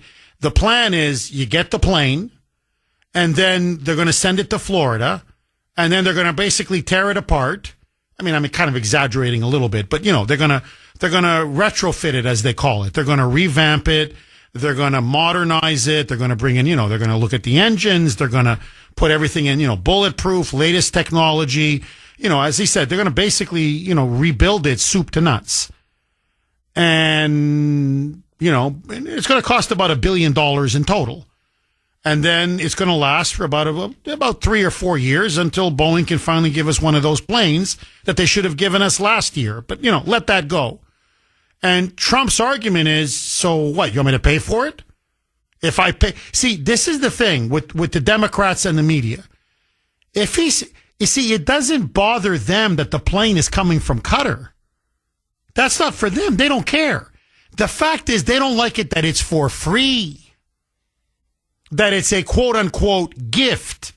Because when the news was first announced, you can look it up. Please don't take my word for it. 2 weeks ago, this thing was announced. Okay, the Qatar government released a statement saying, well, we hear the president, needs a plane. Air Force One is basically now it's on its last legs. Well, we've got this plane here that I know the American government is interested in. Well, don't pay for the 400 or 500 mil. We're just going to give it to you. Crickets. Nothing. Literally nothing. It was only until ABC News, that fake news propaganda outlet, came out with their story a couple days ago, citing quote-unquote sources, just sources, saying, this is a personal gift, this smacks of bribery, unethical, corruption, violation of the emoluments clause, Congress needs to investigate, this is a potential scandal. Of course, all anonymous. They're not even categorizing their sources. I think they made it up, but let that go. So then the rest of the media ran with it like a pack of jackals. And then suddenly it's a corruption scandal. It's a bribery scandal. It's, my God, he's taken a plane. My God, there's no end to the corruption in this man. And so that's why Trump turned around and said, okay, so you want me to just pay for it? Like have the taxpayers pay for it? So if I give them top dollar, then it's not a scandal anymore? Now, for them, they're fine. Then it's okay. Then it's okay. So that's why Trump is shaking his head saying, so I can never give the taxpayer a break, huh? I can never save the taxpayer a little bit of money. Now, the scandal for this audience, I don't want to be presumptuous, but I'm just looking at, the text, the calls that have been coming in, the emails I'm getting, is don't take the plane from them. You shouldn't take a plane from any other country. We're America. We build our own planes for our own presidents. And it's disgraceful that we have to go to another country to get a plane, even temporarily for Air Force One. So our national pride rightly is wounded. That's, in other words, America first. We take care of our presidents and we take care of our own planes for the president. So I know that's an issue and I agree completely. The second issue is we shouldn't trust anything they give us. Now I hear Brad's point. Look, they're going to go through it and through it and through it and through it. It's the principle of the matter. We don't trust them. They fund terrorism all over the Middle East and around the world. They're in bed with some of our most mortal allies. Don't take anything from them, period, full stop. But for the media and for the Democrats, they take money from Qatar. They don't care. I'm sorry, they're whores. They'll take money from anybody. They just want to get Donald Trump with a hoax, a fake scandal, a phony scandal. And they just don't like the fact that he's trying to save us money. 617-266-6868. Okay, so quick reset, then I want to go right to your calls. Huge scandal now, media-driven scandal, Democrat-driven scandal. It's following Trump, even as he's now in Saudi Arabia. In fact, he's going to be taking questions soon. I'm telling you, that's all they're going to ask him. It's about this plane. Should Trump accept the plane as a temporary substitute for Air Force One from the government of Qatar? Yes or no? And is this a form of bribery? Mr. President, what do you say to people who view that luxury jet as a personal gift to you? Why not leave it behind? You're ABC fake news, right? Why Because not? only ABC, well, a few of you would. Let me tell you, you should be embarrassed asking that question. They're giving us a free jet. I could say, no, don't give us, I want to pay you $1 billion or 400 million or whatever it is. Or I could say, thank you very much. You know, there was an old golfer named Sam Snead. Did you ever hear him? He won 82 tournaments. He was a great golfer. And he had a motto: when they give you a putt, you say, thank you very much. You pick up your ball and you walk to the next hole. A lot of people are stupid. They say, no, I insist on putting it. And then they putt it and they miss it. And their partner gets angry at them. You know what? Remember that, Sam Snead. When they give you a putt, you pick it up and you walk to the next hole and you say, thank you very much. 8:51 on the great WRKO. That was, of course, Donald Trump. President Trump, ABC News reporter went right after him. But to be fair to ABC News, it was NBC and CBS and the New York Times and the Washington Post. And this is CNN. And on. The Associated Press, they are not going to let this story die. The reporter didn't back down at all and came right back and said, yeah, no, this is corruption. What do you say that this is corruption? It's a personal gift to you. Listen to Trump's response. Roll cut 1A, Mike. Respectfully, sir, as a businessman, some people may look at this and say, have you ever been given a gift worth millions of dollars and then not received It's not a gift to me. It's a gift to the Department of Defense. And you should know better, because you've been embarrassed enough, and so has your network. Your network is a disaster. ABC is a disaster. I mean, and he's right. They know better. They're just making up a scandal. It's a pure media hoax. Now, just so that you know, because the context is everything, they were asking, and it didn't stop. I could play you cut after cut after cut. It just didn't stop. This is after he made his historic announcement of his executive order slashing prescription drug prices for every American by 30 to 80%. What people said for decades was impossible, he did it. What Republicans and Democrats, especially the Democrats, vowed to do, president after president, candidate after candidate, Bill Clinton, Al Gore, Hillary Clinton, John Kerry, Barack Hussein Obama, Joe Biden. I could go down the whole list. He did it. It should be the biggest story in America. I mean, I know people get mad when I talk about my health because they get mad at me because I'm sorry. I have certain chronic health issues. Forgive me. Part of it is my diet and my lifestyle. And honestly, part of it is genetic. It's my family history. But okay, whatever. I take high blood pressure medication. I take cholesterol medication. I take Prevacid I get chronic heartburn, so it deals with my heartburn. I take metformin for my diabetes, and I take insulin. Plus, I'm also on a cocktail of different eye drops for my glaucoma, which has been caused by my type 2 diabetes. So, long story short, I'm on a lot of meds. I joke around at my CVS pharmacy, hey, I should be the customer of the year here. Like with my name and a plaque or something. Thank you, Jeff Kuhner, for keeping us employed. Customer of the year. And they laugh and they giggle and, they know me by my first name. And by the way, they're excellent at CVS. They're just top notch at my local CVS. But let that go. So do you know how much money I'm going to save off of this? And I'm telling you, there's tens and tens and tens of millions of Americans just like me. I mean, this is going to put some serious money in my pocket. Never mind people who are poor, the working poor, the struggling worker in this country, many senior citizens who live on a fixed income. Like, really, you want to talk about helping ordinary Americans. This is one of the most consequential achievements of any president, period, full stop. The bloody plane. The plane. Remember that tattoo on Fantasy Island? That's all. The plane. It's always the plane. The plane. They won't stop about this freaking plane.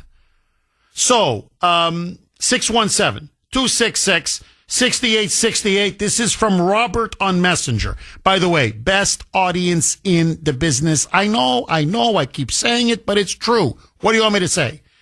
Jeff, make Boeing pay for the plane. They are years overdue with Air Force One. Robert, you're a genius. I love it. I swear I love it. I love it. I wish Trump would pick up and say, okay, they want to give it to me for free. The Dems don't want me to have it for free. So you know who's going to pay for it? You. Okay, Boeing, get out your checkbook. $400 million. Check to the government of Qatar. I love it, Robert. I love it. This is from Eric on Messenger.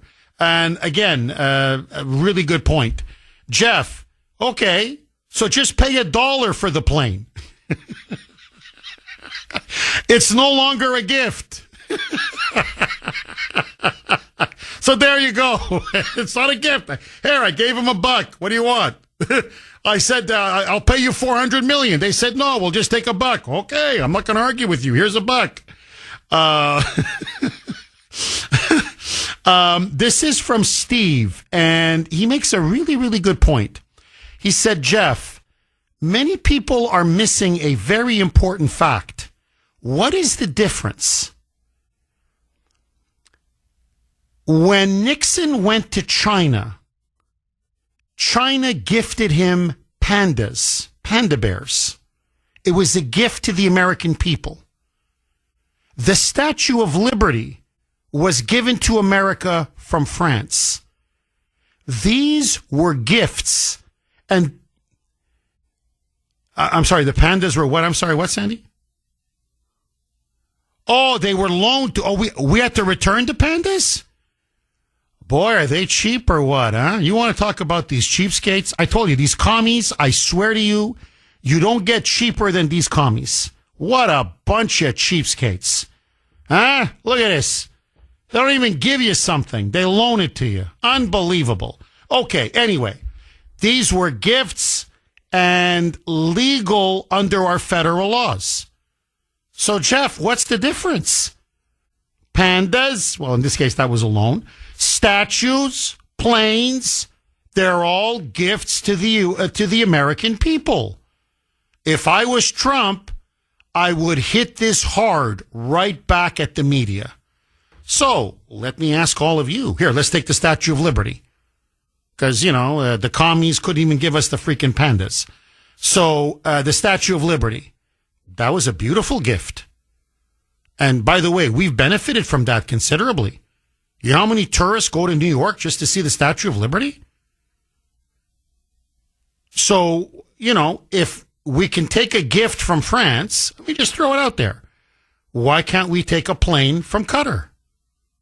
6-1. Now, again, it's got to go through the Pentagon. It's got to go through the legal department. It's got to make sure, it's legally acceptable. But if they do decide that it's legal, what is the difference between the plane and the Statue of Liberty? I'm just curious. Ted in Andover. Thanks for holding, Ted, and welcome.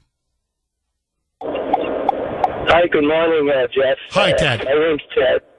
I was calling about the aircraft, too. I had a little experience with the Air Force. And my thoughts on it are that about the only usable part of that airplane is the frame. Everything else has to go out. Communication systems are different. Engine security is handled totally different by the Air Force. What I'm talking about there is the expenditures that come from engines just by flying the airplane. There are ways of avoiding that to avoid ground or air missiles. Antenna systems are different, and all of the flight equipment, it's just It's just no comparison whatsoever. So it's not even worth to get the frame, in my personal opinion. Well, that's, Ted, you see, you anticipated my next question. I was going to say, Ted, look, I'm not a plane expert. I was never in the Air Force. I was never a commercial, flight, pilot or, I'm just a talk show host. I do a lot of reading. I do a lot of research, but I'm not an expert. So forgive my ignorance, Ted. Why don't we just then, if that's the case, and I believe you, why not just go to Boeing or Lockheed Martin or whoever, even the Europeans, and or up in Canada, it doesn't matter, and just say, okay, we'll buy a 747 and we just need the frame. Like, why don't we just do that, Ted? Yeah, you could start with that again, but it puts you back where you started if you just go to Boeing and say, build us an airplane from scratch, which takes many years, but it's not because of, it's not a commercial airplane. It's a very unique aircraft where everything is different from any other airplane, if you follow me. No, I understand. But, Ted, let me ask you this. How long does it take? Okay, just forget that it's Qatar, all right? They get a 747 beautiful jumbo jet, say from, I don't care where, Switzerland, okay? Swiss Air says, all right, here, we're going to sell it to you. So we take a 747 from Swiss Air and we rebuild it the way you described it, soup to nuts.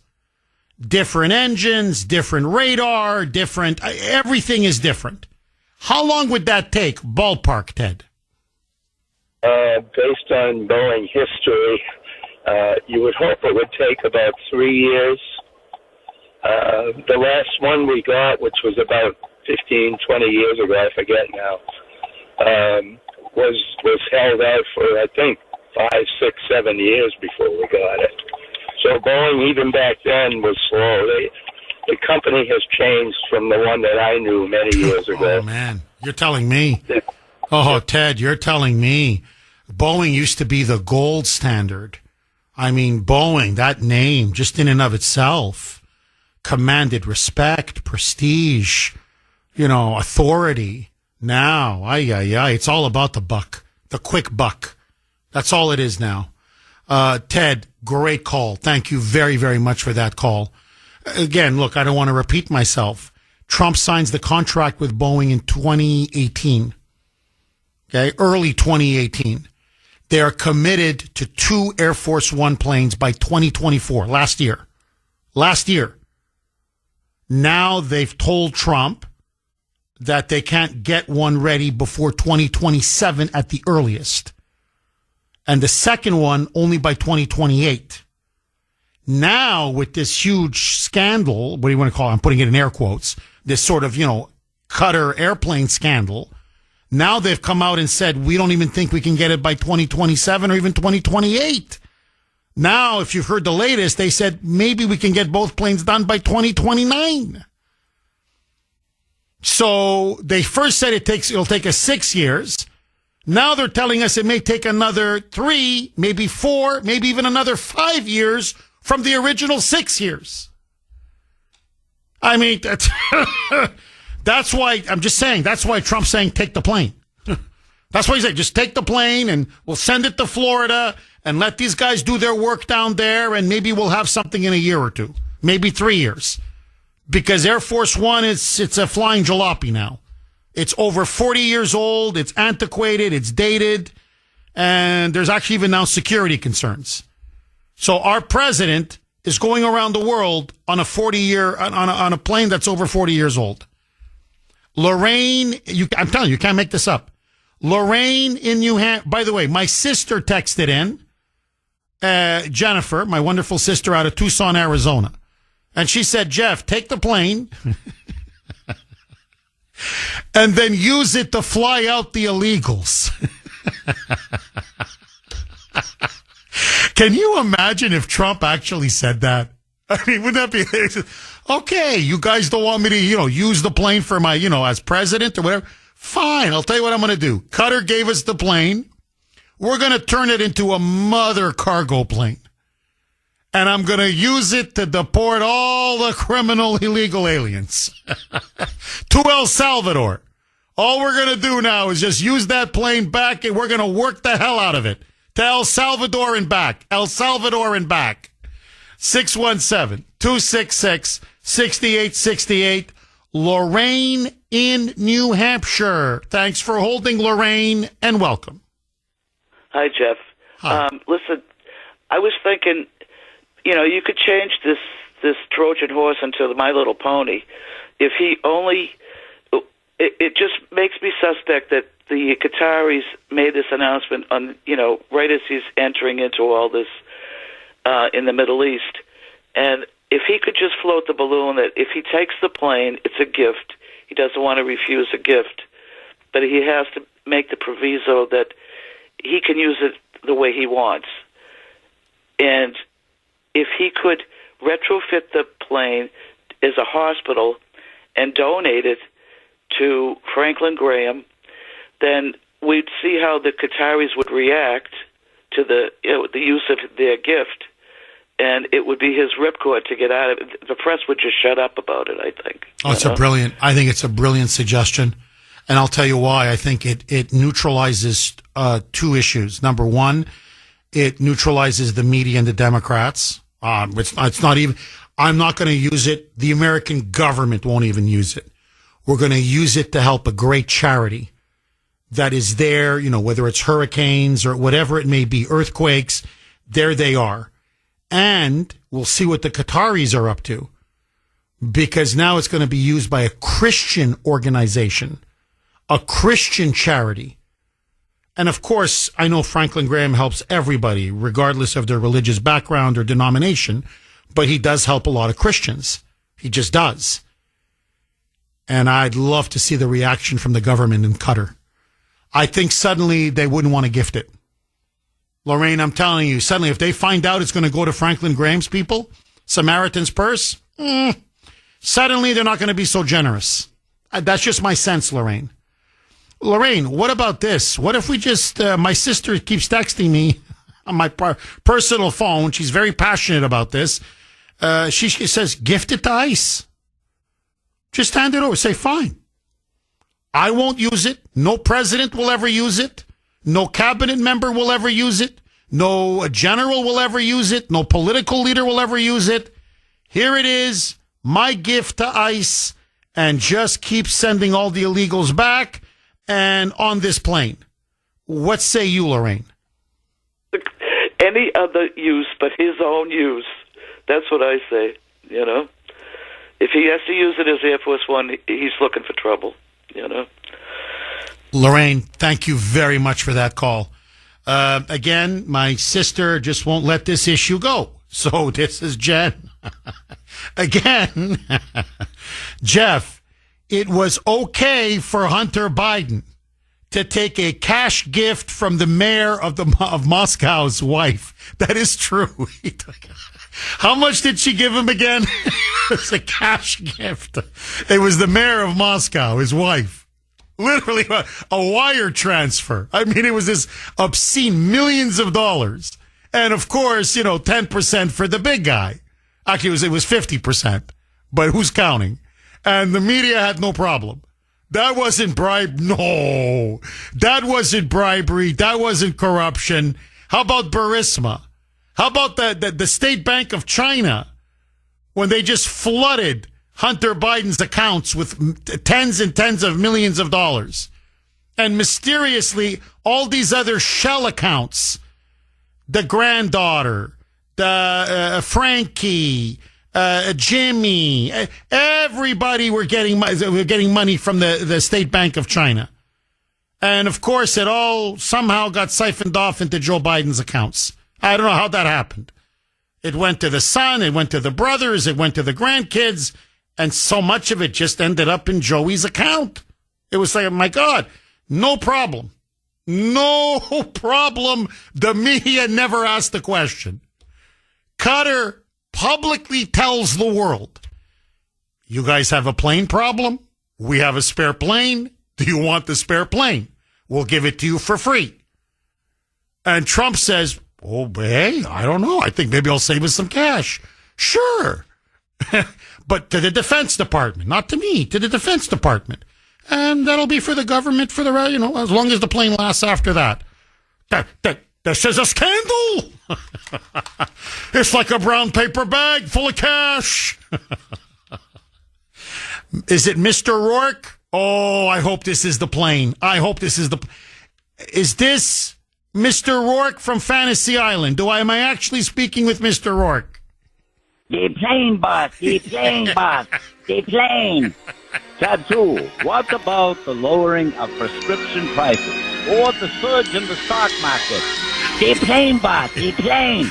What about peace between India and Pakistan? Or the removal of the drug cartel? The plane, boss. The plane.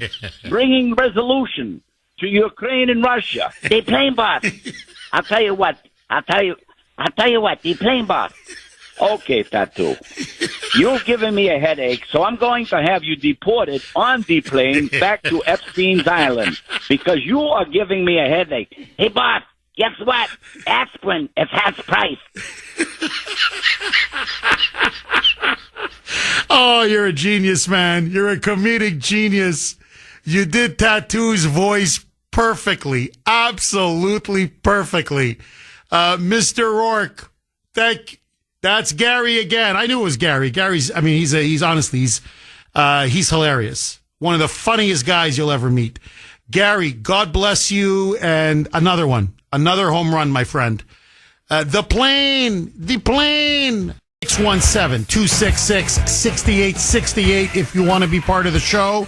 Okay, a couple lines are open if you want to jump on. Now is the time to do it. This is what the media is afraid of. This is why they are going on about this plane. They won't let go of this plane. And they're trying to make something out of nothing, really. It's not a personal gift.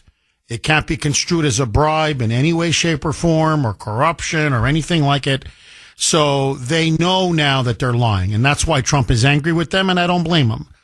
Now, I mentioned the executive order reducing prescription drug costs for all Americans. The stock market now is booming again. In fact, the inflation numbers just came in. This is for the entire month of April. That's when all the tariffs kicked in. Inflation barely budged.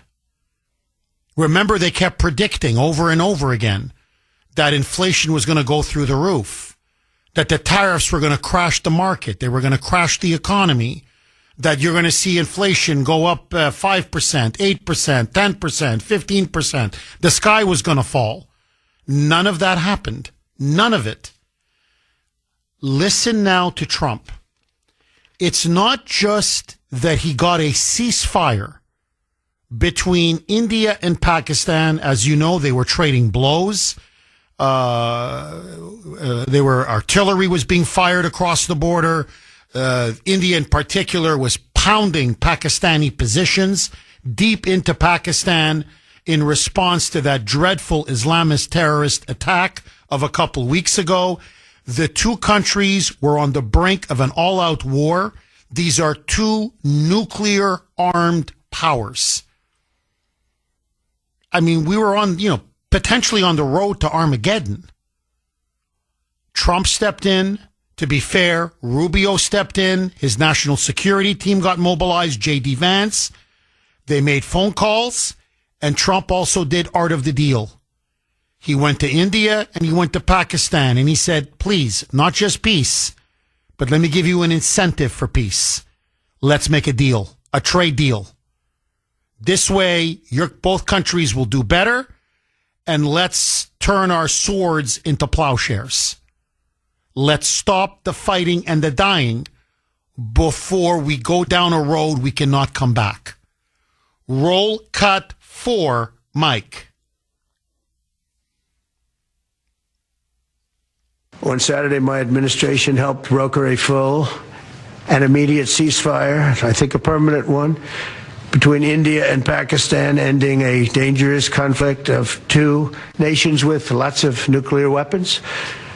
And they were going at it hot and heavy, and it was seemingly not going to stop. And I'm very proud to let you know that the leadership of India and Pakistan was unwavering, powerful, but unwavering in both cases. And having these, they really were, from the standpoint of having the strength and the wisdom and fortitude to fully know and to understand the gravity of the situation. And we helped a lot. And he's right. The situation was very serious. It was very grave. And listen now to Trump saying, look, we didn't just tell both sides to knock it off. We dangled a big, juicy carrot in front of them. Trade opportunities, economic opportunities, roll cut for Mike. We helped also with trade. I said, come on, we're going to do a lot of trade with you guys. Let's stop it. Let's stop it. If you stop it, we're doing trade. If you don't stop it, we're not going to do any trade. People have never really used trade the way I used it. That I can tell you. And all of a sudden they said, I think we're going to stop. And they have. And they did it for a lot of reasons, but trade is a big one. We're going to do a lot of trade with Pakistan. We're going to do a lot of trade with India. We're negotiating with India right now. We're going to be soon negotiating with Pakistan. And we stopped the nuclear conflict. I think it could have been a bad nuclear war. Millions of people could have been killed, so I'm very proud of that. I also want to thank Vice President Vance and Secretary of State Rubio for their work and efforts. They worked very hard on that. I mean, to be fair, they did. They really worked the phones hard for hours and hours and hours. But again, look, the media, have you even read about this? Why? Because I'm telling you, he deserves the Nobel Peace Prize. India and Pakistan have fought 3 wars, all-out wars in the last 100 years against each other. A 4th one was there. I mean, they were trading blows, artillery, missile attacks, airstrikes. I mean, they were going at each other. The body count was piling up. This was one of the biggest stories in the world. And here's Trump, and he put a cork on it. Now, on top of this, and I mentioned this earlier, but this bears repeating now. Today is Tuesday. On Thursday, we may have an historic meeting. Maybe. We shall see. Zelensky has agreed to direct one-on-one talks with Vladimir Putin. Putin has said he wants direct talks, but he wants it delegation to delegation. Now, we will see if Putin does respond. If he does, it's going to be in Turkey, in Istanbul, where peace will be on the table to end the war in Ukraine.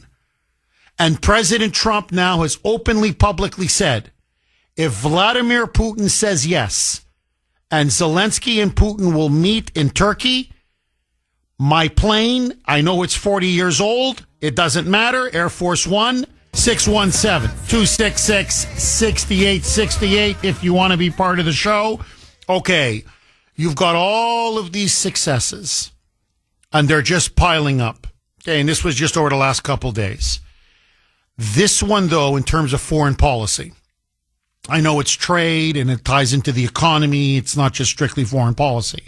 So let's just say national security may be the biggest of them all. So as you know, the inflation report just came out maybe an hour ago. It is lower than expected. All of the doom and gloom that inflation was going to soar because of the tariffs and because Trump was going to have a trade war with China, that this was going to lead to, oh my God, supply chain shortages, the stock market was crashing, prices were going to go through the roof, it was going to be an economic crisis. Inflation is actually lower than what they expected. Inflation is cooling. And more importantly, they just signed a 90-day suspension of most tariffs. They have signed a deal that looks now like we are going to eventually come to a long-term resolution. And guess what? They played a game of chicken, and Communist China, Xi Jinping, blinked. Listen now to Trump. Roll cut 5, Mike. In addition, yesterday we achieved a total reset with China after productive talks in Geneva. Both sides now agreed to reduce the tariffs imposed after April 2nd to 10% for 90 days as negotiators continue on the largest structural issues. And I want to tell you that a couple of things. First of all, that doesn't include the tariffs that are already on, that are our tariffs, and it doesn't include tariffs on cars, steel, aluminum, things such as that, or tariffs that may be imposed on pharmaceuticals, because we want to bring the pharmaceutical businesses back to the United States, and they're already starting to come back now based on tariffs. Because they don't want to pay 25, 50, or 100% tariffs, so they're moving them back to the United States. Now, this is huge because you now have a deal, an interim deal between China and the United States. But Trump did not budge on steel, aluminum, you heard him, cars, pharmaceuticals, the big national security issues. No. The tariffs are going to stay. So Beijing now has acquiesced. We're going to reshore our supply chain. We're going to protect American steel. We're going to bring back manufacturing. And we've essentially now broken the back of communist China. Listen now to Trump saying, look, they came to us. They need a resolution. They need a deal. Why? Because this trade war was killing them. Roll cut 5A, Mike. The talks in Geneva were very friendly. The relationship is very good. We're not looking to hurt China. China was being hurt very badly. They were closing up factories. They were having a lot of unrest. And they were very happy to be able to do something with us. And the relationship is very, very good. I'll speak to President Xi maybe at the end of the week. We have some other things we're doing. Now, you've got a economy now that's clearly now getting some momentum. You've got the stock market now that is really starting to soar. The border now has been completely sealed. You have President Trump now preventing World War III between India and Pakistan, maybe now on the verge of settling the war in Ukraine. You've got him now trying to cut a deal with Iran to end their nuclear weapons program. A massive investment deal was just signed maybe 5 minutes ago in Saudi Arabia. And he's basically now won the trade war with China. And he just signed a trade deal with the United Kingdom, one of the biggest in the history of the world, that's going to open up Great Britain to our cars, our manufacturing, our products, our automobile industry. They're killing Keir Starmer, the British Prime Minister, and the British press. The British media is killing him, saying he gave away the store in his negotiations with Trump. And this is going to set the framework, the basis for at least another 24 trade deals. Winning, as Trump would say. That's why the media wants to focus on this plane. Because if they focus on anything else, they know Trump's numbers are going to go up and up and up. They're not interested in reporting the facts or the truth. Their job is to lie. And so, as I said earlier, and it bears repeating, you can't hate the media enough. Jerry in New Hampshire. Thanks for holding, Jerry, and welcome. Yeah, how do you do, Jeff? Jerry. Jeff? Yes. Listen, I know you have the president's ear. You can't let him get on that plane. They want to kill this guy. You don't know what that plane could be. Someone could call into the computer, and they could shut that plane down in mid-flight. It could be rigged to crash. I mean, it isn't just that they want to kill the guy. There's a lot of people that want to get rid of him. So I mean, I wouldn't get on a plane. But a boat, if it sinks, all right, you can jump in the water and swim. But a plane, the engines fall off. That's it. You're dead. Or you're completely right. Or you just put a tracking device, on a plane, which now they're so sophisticated. These things are so small, almost undetectable. and you can monitor the president and the plane wherever it goes. And that's another way to either, blow up the plane or assassinate the president you're asking for a world of trouble. You're completely right, Jerry. That's why, to me, as a matter of principle, you don't take a plane from any country. Never mind a hostile country, an Islamist country, a country that funds and supports terrorism and our mortal enemies, Hamas, Al-Qaeda, for God's sake. Okay, the 3,000 dead Americans on 9/11. The Muslim Brotherhood. They bankrolled the entire Muslim Brotherhood. So, but to me, you don't take a plane from any country. No, it's got to be made 100% soup to nuts in America, and it's got to be done in an area or with a company with absolute top security. And even then, you have your security people go through it again and again and again and again. Jerry, am I wrong? But there is another question I want to ask you. You know more about this than I do, but how come the price of gas it's still up around $2.70, $2.80? I thought it might drop, down around $2.25 or something like that. I'm just curious if you know anything I don't. It's going to come down even more. The reason why it's dropped quite a bit. I was surprised yesterday, Jerry. I went to my local Cumberland, and I was about just under a quarter tank. Under Biden, I needed $75 under a quarter tank to fill up.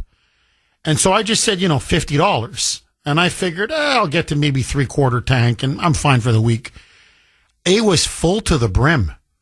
I got to like $49, and when it starts, automatically, it won't pump the gas anymore. It's like, So I was just like, come on, I want to get to 50. Come on. Because I already prepaid. And I barely made it to 50, but it was full. He's going to need a bill. It's going to be part of the big, beautiful bill, which is not just going to unleash more drilling, which is key, but they also want to unleash more processing and more pipelines. So once they get that passed, Jerry, I think you're going to see gas go down, frankly, to $2 a gallon. And once gas goes down to $2 a gallon, inflation is going to drop like a stone. So that's why Trump keeps saying, hang on, it's only going to get better and better and better. And I agree with him. So, Jerry, by about the fall, I think you're going to see gas at $2.30, $2.40, $2.25, 617-266-6868 is the number. You can text us 70470. This is from 617. And 617 makes an absolutely brilliant, and I mean brilliant, just ingenious point. Jeff, for weeks now, we have been told that Qatar is funding the riots, the anti-Semitic riots and protests at college campuses all across the United States. And now, all of a sudden, there's no mention of any of this when they want to gift us a super aircraft? You know what? That is a great point, 617. So, why would we want to take, a plane from not just a bunch of Jew-hating anti-Semites, but from literally a regime that is funding chaos, hatred, and terrorism on universities and college campuses? 617-266-6868. Agree, disagree? Norman in the great state of Rhode Island. Thanks for holding, Norman, and welcome. How are you doing, sir? Very good. How are you, Norman? Oh, I'm doing great, but I don't know. I may be getting tired of winning. I don't know. I'm just thinking about it here. I'm sitting in the car with my wife, and we're laughing about it. And I'll tell you, the plane comment made me laugh so hard. But, they're using it to hide all the winning that Trump is having. But a couple of things I wanted to talk about was I would not take the plane from Qatar. I know a few people were nervous about Trump getting on it.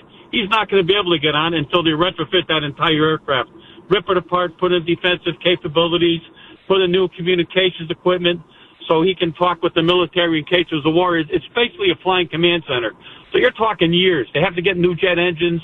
You know, GE, Pratt Whitney, we don't have those sitting on the shelf. I work for Pratt Whitney. Those engines are not sitting on the shelf, so it takes time to get them. But another thing I like to talk about, someone mentioned, going to McDonnell Douglas to have them build an aircraft. Well, unfortunately, they went out of business in the late 90s. They got bought out by Boeing. And also Lockheed Martin, they couldn't build one. They don't have the capabilities to build a large aircraft. There's really only two airframe manufacturers in the world that can build a large aircraft. It's Boeing and Airbus. So we definitely want to stay with Boeing. So what I would do if I was President Trump is I would invoke a defense priority allocation system requirements to say, you have to put all your efforts into building these aircraft, and I want them by a certain date, and you got to put all your priorities on it. So I think we have opportunities to improve the delivery date on those aircraft if we put people into their facility and see what they're doing to build that aircraft. Norman, you obviously know what you're talking about. I mean, you almost seem like an expert on the topic. I don't want to get bogged down into too long a discussion on this because I don't want to get into the weeds, but just very, very quickly, Norman, what is wrong with Boeing? What has happened? They had a target date of 2024. Contract was signed 2018. They're saying you're lucky if you get an Air Force One plane by 2027, most likely by 2029. Norman, what the hell is going on at Boeing? Walked in their assembly floor a couple times, and years ago when they were the premier aircraft manufacturer. I think it's a couple things. One is DEI. I think that has hurt many of the major companies today. They put people in positions who really, they're good people, but they don't have the capability to make the decisions to run the company the way it should be run. That's one. Number two is somebody brought it up is that, Trump may have negotiated too good of a deal, and they're saying, hey, they're already losing $1 billion or so on these aircraft, and they're saying, I'm not going to put my efforts into building these because I always say to my suppliers, I'm going to build what's going to make me money. So why would they put the effort into building this aircraft if they're losing their shirts on it? So I think that's the two things in my mind that have affected the delivery date on these aircraft. Norman, have you ever called a show before? No, sir. This is my first time. Norman, please don't be a stranger. Buddy, this was an outstanding call. I'm telling you, it's like the perfect exclamation point to end the show with.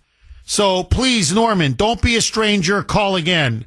Okay. Thank you very much for that call, Norman. Look, big news coming out of the Middle East. They just signed a huge investment deal. Trump now wants to anchor Saudi Arabia and Israel, potentially in a new security relationship. This is an historic presidency and an historic trip. We'll talk about it tomorrow. Bye-bye.